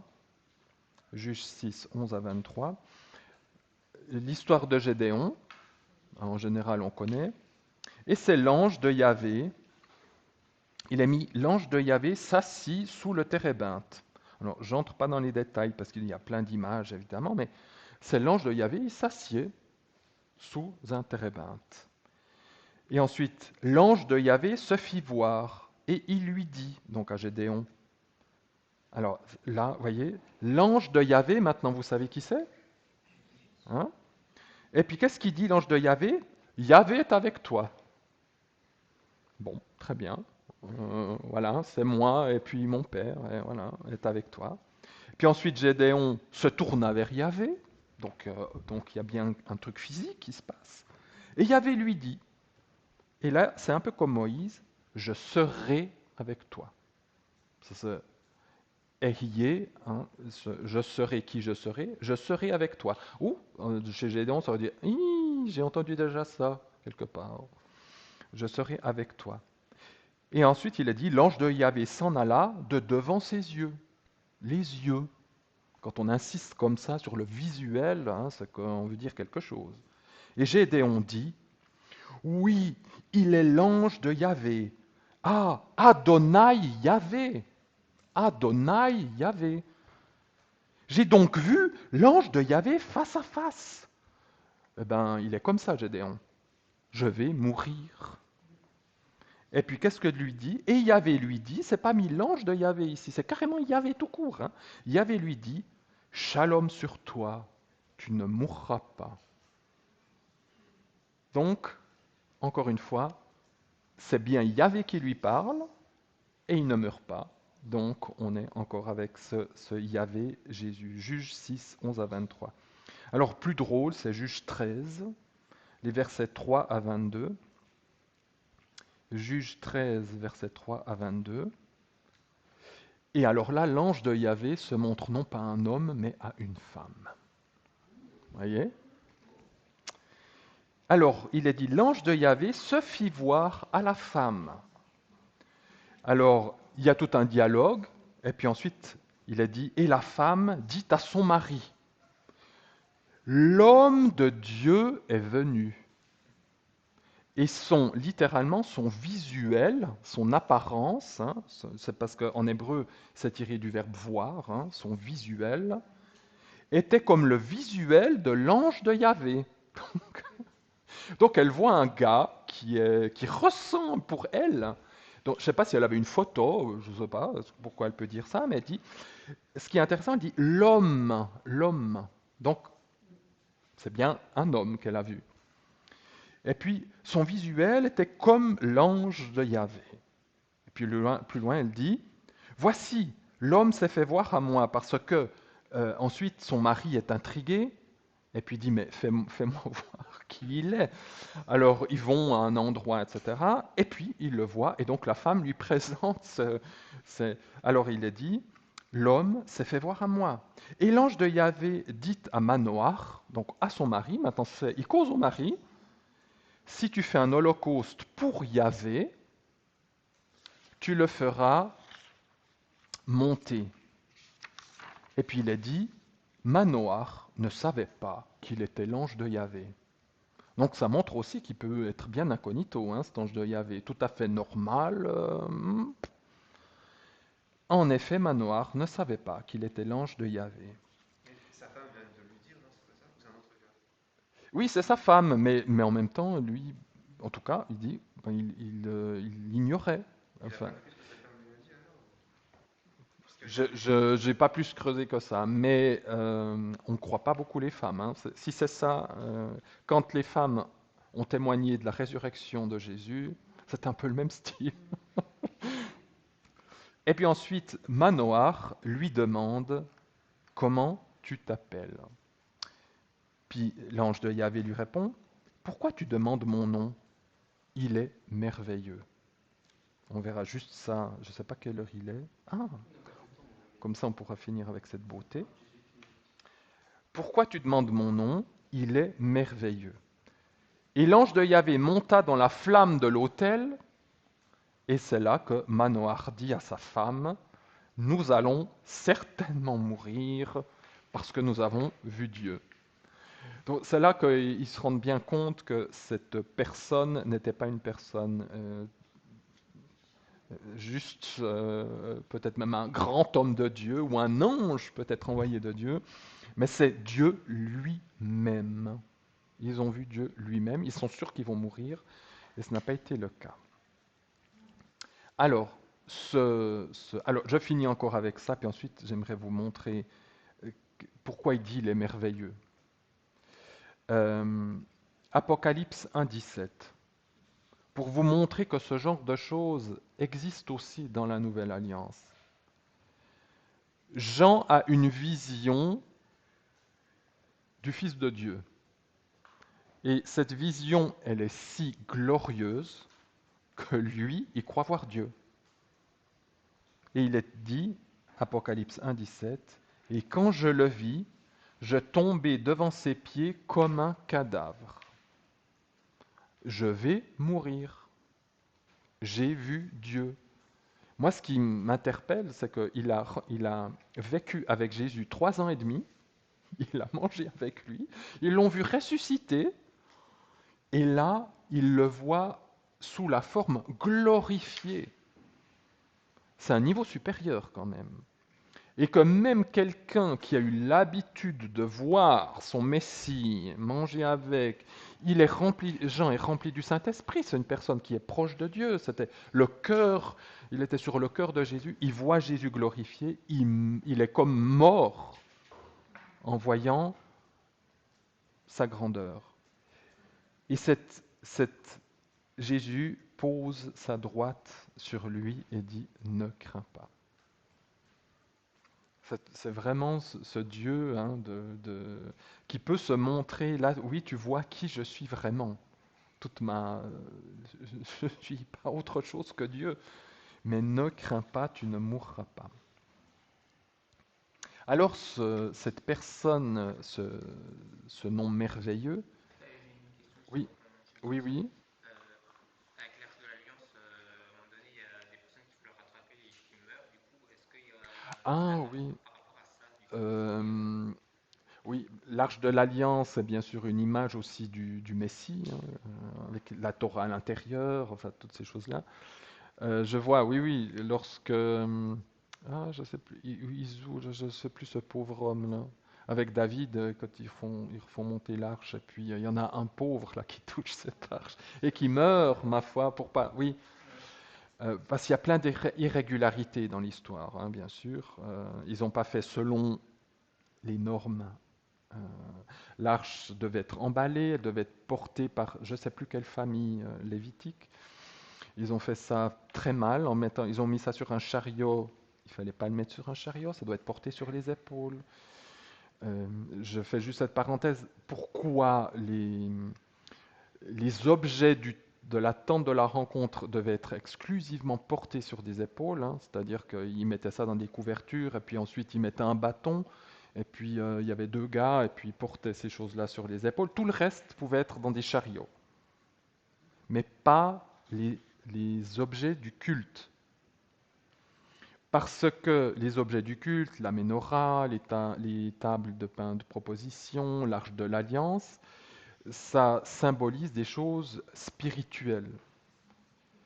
Et ces choses spirituelles, elles ne peuvent pas avoir un contact avec c'est pas le monde qui les régit. Ça doit rester de l'ordre de la connexion ciel. Le reste, la structure de la tente, ça peut être dans des programmes ici-bas, parce que c'est des structures qui sont ici-bas. Mais ce qui anime la personne ou l'Église, ça doit rester céleste. Ça ne peut pas rentrer dans des programmes humains. Maintenant, il y a toutes ces irrégularités. C'est déjà pas porté sur... Et ce que je vois, bien sûr, il y aura peut-être d'autres choses, mais l'arche de l'Alliance, elle représente Dieu lui-même. Cette arche, il est dit dans le texte, les bœufs, ils ont fait un truc bizarre et l'arche menaçait de tomber. Si cette arche, elle représente Dieu lui-même, il va se débrouiller tout seul. Le fait de faire ce geste-là, ça veut dire « Attends Seigneur, je vais t'aider. Je collabore. » Non, non, non. Dieu, il se débrouille tout seul. Cette arche, c'est la représentation de Dieu, il se débrouille tout seul. On n'a pas, nous, à vouloir... En tout cas, c'est une des choses que... le pauvre, il décède. Hein. Avec Dieu, il y a des choses... on ne touche pas à la gloire de Dieu. Ça, encore aujourd'hui, hein, ce sont des choses dangereuses. On peut faire beaucoup de bêtises. Mais toucher à la gloire de Dieu, ça, c'est quelque chose de grave. Alors, ce mot de merveilleux, est-ce que ça vous fait tilt? Est-ce qu'il y a un passage Voilà, c'est Ésaïe. Ah. Oui, c'est dans un champ, voilà. Voilà. Là, oui, c'est le Ésaïe 9, ou 6, oui, 6 ou 9, ou Ésaïe 6 ou 9 ou 11, où il fait la merveilleux conseiller, Père éternel.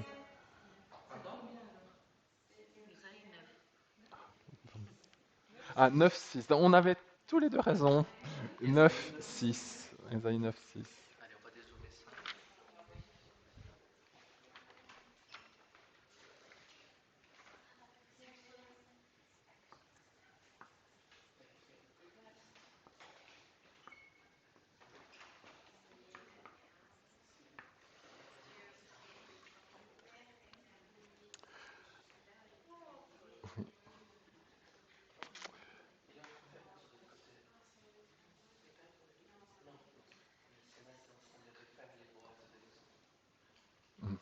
Non.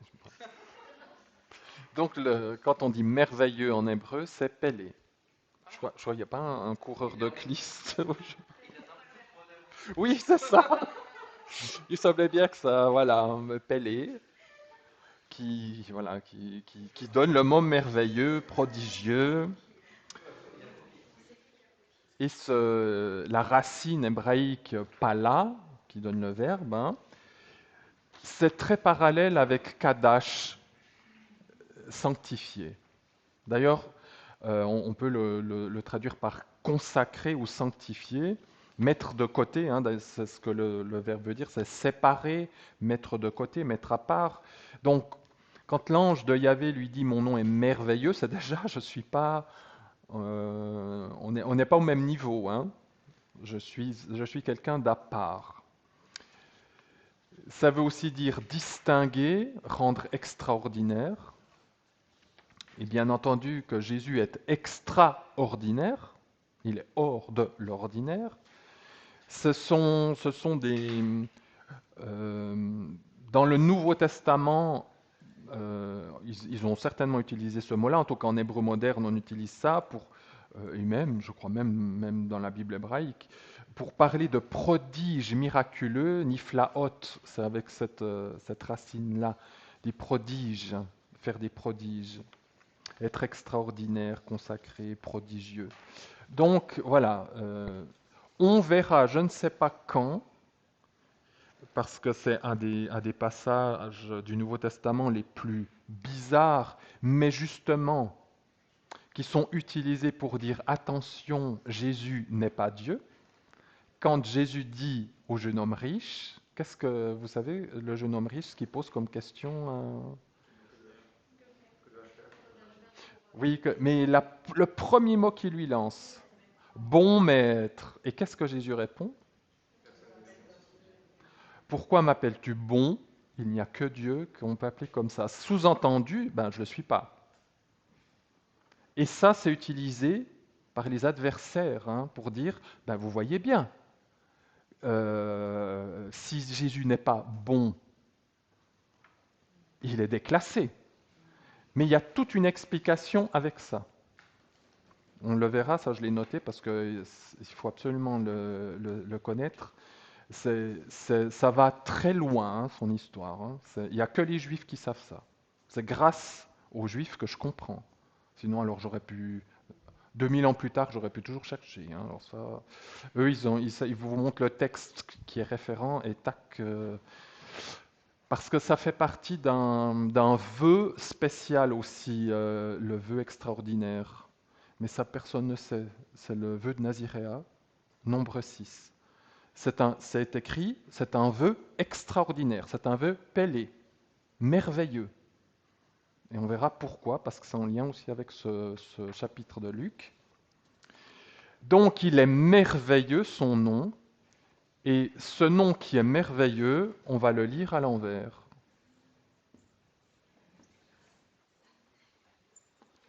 Alors voilà, ça fait... c'est la même lettre, celle-ci et celle-là, seulement elle est à la fin, donc c'est pour ça que on l'écrit un peu bizarrement. Et donc, cette personne qui est merveilleuse, maintenant, je vois une autre facette de cette personne-là, Aleph, eh bien, c'est tout le programme de Dieu. Parce que ce verbe alaf, la racine alaf, ça veut dire déjà apprendre à connaître. Donc, Dieu veut nous apprendre à connaître. C'est ce que je vous dis, lui, ce qu'il veut, c'est d'être avec nous, de boire un thé, un café, de manger avec, d'avoir une relation. Le Dieu est relationnel. Donc c'est apprendre à connaître. C'est une racine qu'on utilisait pour dire apprendre. Donc voilà, apprendre à connaître, mais aussi apprendre. Je veux connaître les choses, je veux savoir les choses. C'est aussi apprivoiser. Donc Dieu, on l'apprivoise et il nous apprivoise. Dieu ne vient pas comme ça, boum, tu dois m'adorer, je suis Dieu. Il veut avoir une relation. Il n'était pas tous les jours à embêter Adam et Ève en disant je suis là, venez. Il descend coucou, ça vous va aujourd'hui, vous êtes de bonne humeur, sinon je m'en vais. Ça c'est voilà, c'est apprivoiser. Puisque c'est un verbe qui veut dire apprendre, ça veut dire aussi s'attacher à son maître. S'attacher à son maître. Donc on sait que lui, celui qui est merveilleux, c'est notre maître, et on aimerait nous attacher à lui. Aujourd'hui en hébreu, c'est surtout Elef, ça veut dire 1000.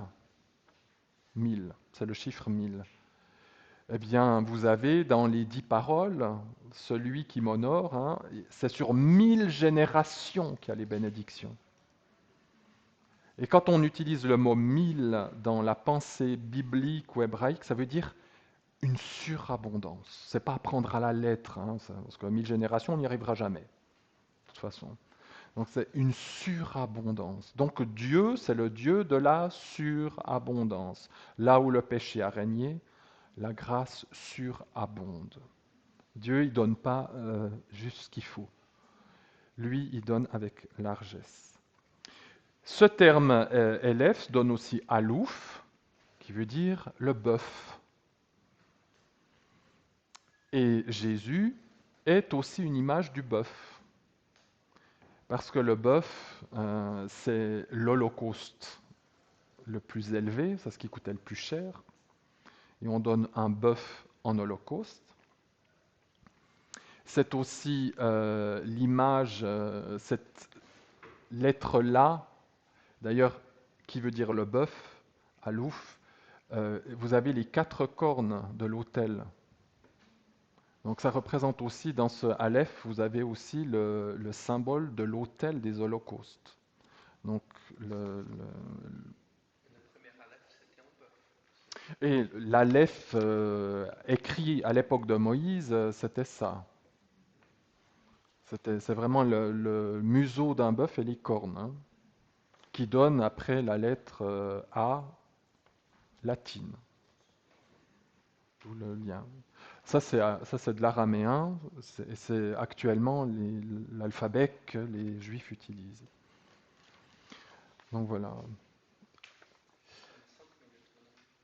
Et ben voilà, il y a encore deux mots. Il y a le chef de famille. Ça signifie aussi chef de famille. Ben, qui c'est qui est le chef de la maison, le chef de l'église, hein, de la grande famille. Et puis ami, parce que Dieu veut être notre ami. Donc voilà toutes les... Quand Dieu dit « je suis merveilleux », ça implique toutes ces choses-là. Et j'aime bien parce qu'avec lui, il y a toujours des énigmes. Quand il parle en hébreu, il faut toujours voir qu'est-ce qui se cache derrière tout ça. Et puisqu'il nous reste quelques secondes, pour ceux qui ont peut-être fait de l'hébreu ou un jour qui voudront faire de l'hébreu, puisque chaque lettre en hébreu a une signification, vous avez ici la première lettre de l'alphabet hébraïque qui représente le Dieu créateur, mais qui représente aussi, ça je ne me lasserai jamais de le dire, parce que les lettres hébraïques sont faites avec d'autres lettres plus simples. Eh bien, vous avez la lettre qui est centrale ici, c'est un vav, et puis les 2 machins que vous avez ici, c'est des yods comme ça. Voilà. Et puis après, on les met ensemble. Eh bien, un yod en hébreu, yod yad, ça veut dire la main. Donc vous avez les 2 mains traversées d'un clou. Donc on voit ici que cette lettre Aleph, non seulement, c'est aussi une belle lettre qui peut représenter cette triunité, parce que non seulement ça représente le Dieu créateur qui remplit tout l'univers, parce que vous avez les 4, il remplit tout l'univers, c'est aussi le Dieu qu'on ne peut pas dire parce que c'est une lettre qui n'a pas de son. Elle est là parce qu'elle a une raison, mais on ne peut pas la prononcer, elle n'a pas de son. Donc Dieu, on ne peut pas le dire, tellement il est... Mais en même temps, c'est celui qui a les 2 mains percées. Donc vous avez ce Dieu créateur et ce Dieu humilié, ce Dieu qui prend cette position. La deuxième lettre, lamed ici, elle donne aussi le sens à ce mot-là, c'est la connexion entre le ciel et la terre, mais c'est l'enseignement, l'amad, apprendre et enseigner. Et c'est la seule lettre qui sort, qui monte et qui touche le ciel. Donc l'enseignement, on peut que l'avoir depuis Dieu, quoi. Et la lettre P, c'est la lettre de la bouche, c'est parler. Donc on a ce Dieu infini qu'on ne peut pas dire, et aussi avec tout ce qu'il fait derrière, qui nous enseigne, et c'est lui qui parle. Donc voilà le Aleph, Alaf aussi, et ça peut être que notre ami. On veut ce Dieu qui nous enseigne et qui nous parle de Dieu. Voilà, donc je suis très content parce qu'on a fait ce qu'il fallait.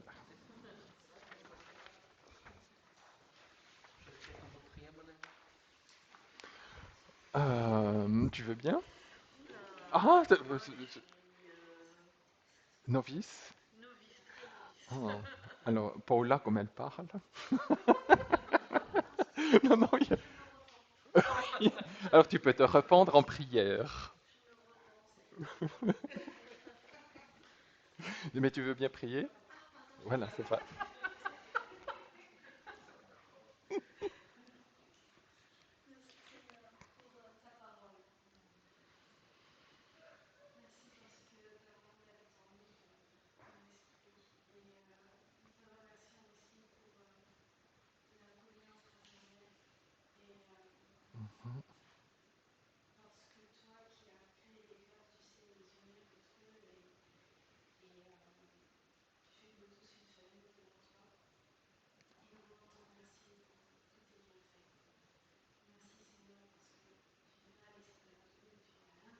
Mhm.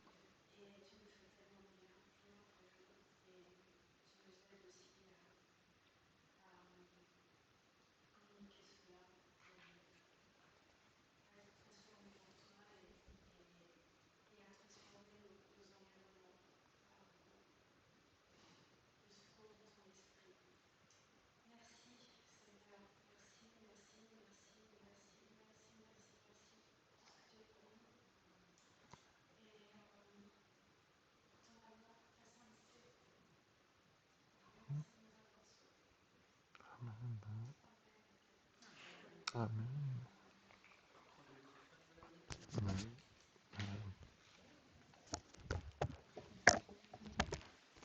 Bon, c'est la fin de la session. J'ai dû au revoir aux personnes qui sont chez Twitch. Bye bye, je me mets ici. C'était la fin de la deuxième session. Si vous êtes intéressé, moi j'ai une liste des emails que je prends pour pouvoir envoyer les futurs liens et les PDF qu'on va en créer. Et voilà. L'email, vous allez écrire ici. J'ai une liste déjà ici. Donc vous venez ici pour pouvoir les écrire. Et également pour ceux qui sont intéressés pour voir qu'est-ce qui est passé dans la première session, c'était magnifique. C'est encore sur Twitch. Et ça marche comment? Ah voilà. Je vais te montrer à côté alors. Mais c'est très facile, tu vas dans les liens Twitch. Il c'est toujours là-bas en bas. Il est juste en bas. Je te les présente aussi après. Non, non, tu peux entrer sur Google. Voilà. Donc si vous êtes intéressé, vous m'écrivez, je vous envoie le lien aussi, je vous présente maintenant. Voilà. Bon, c'est béni, au revoir aux personnes de Twitch.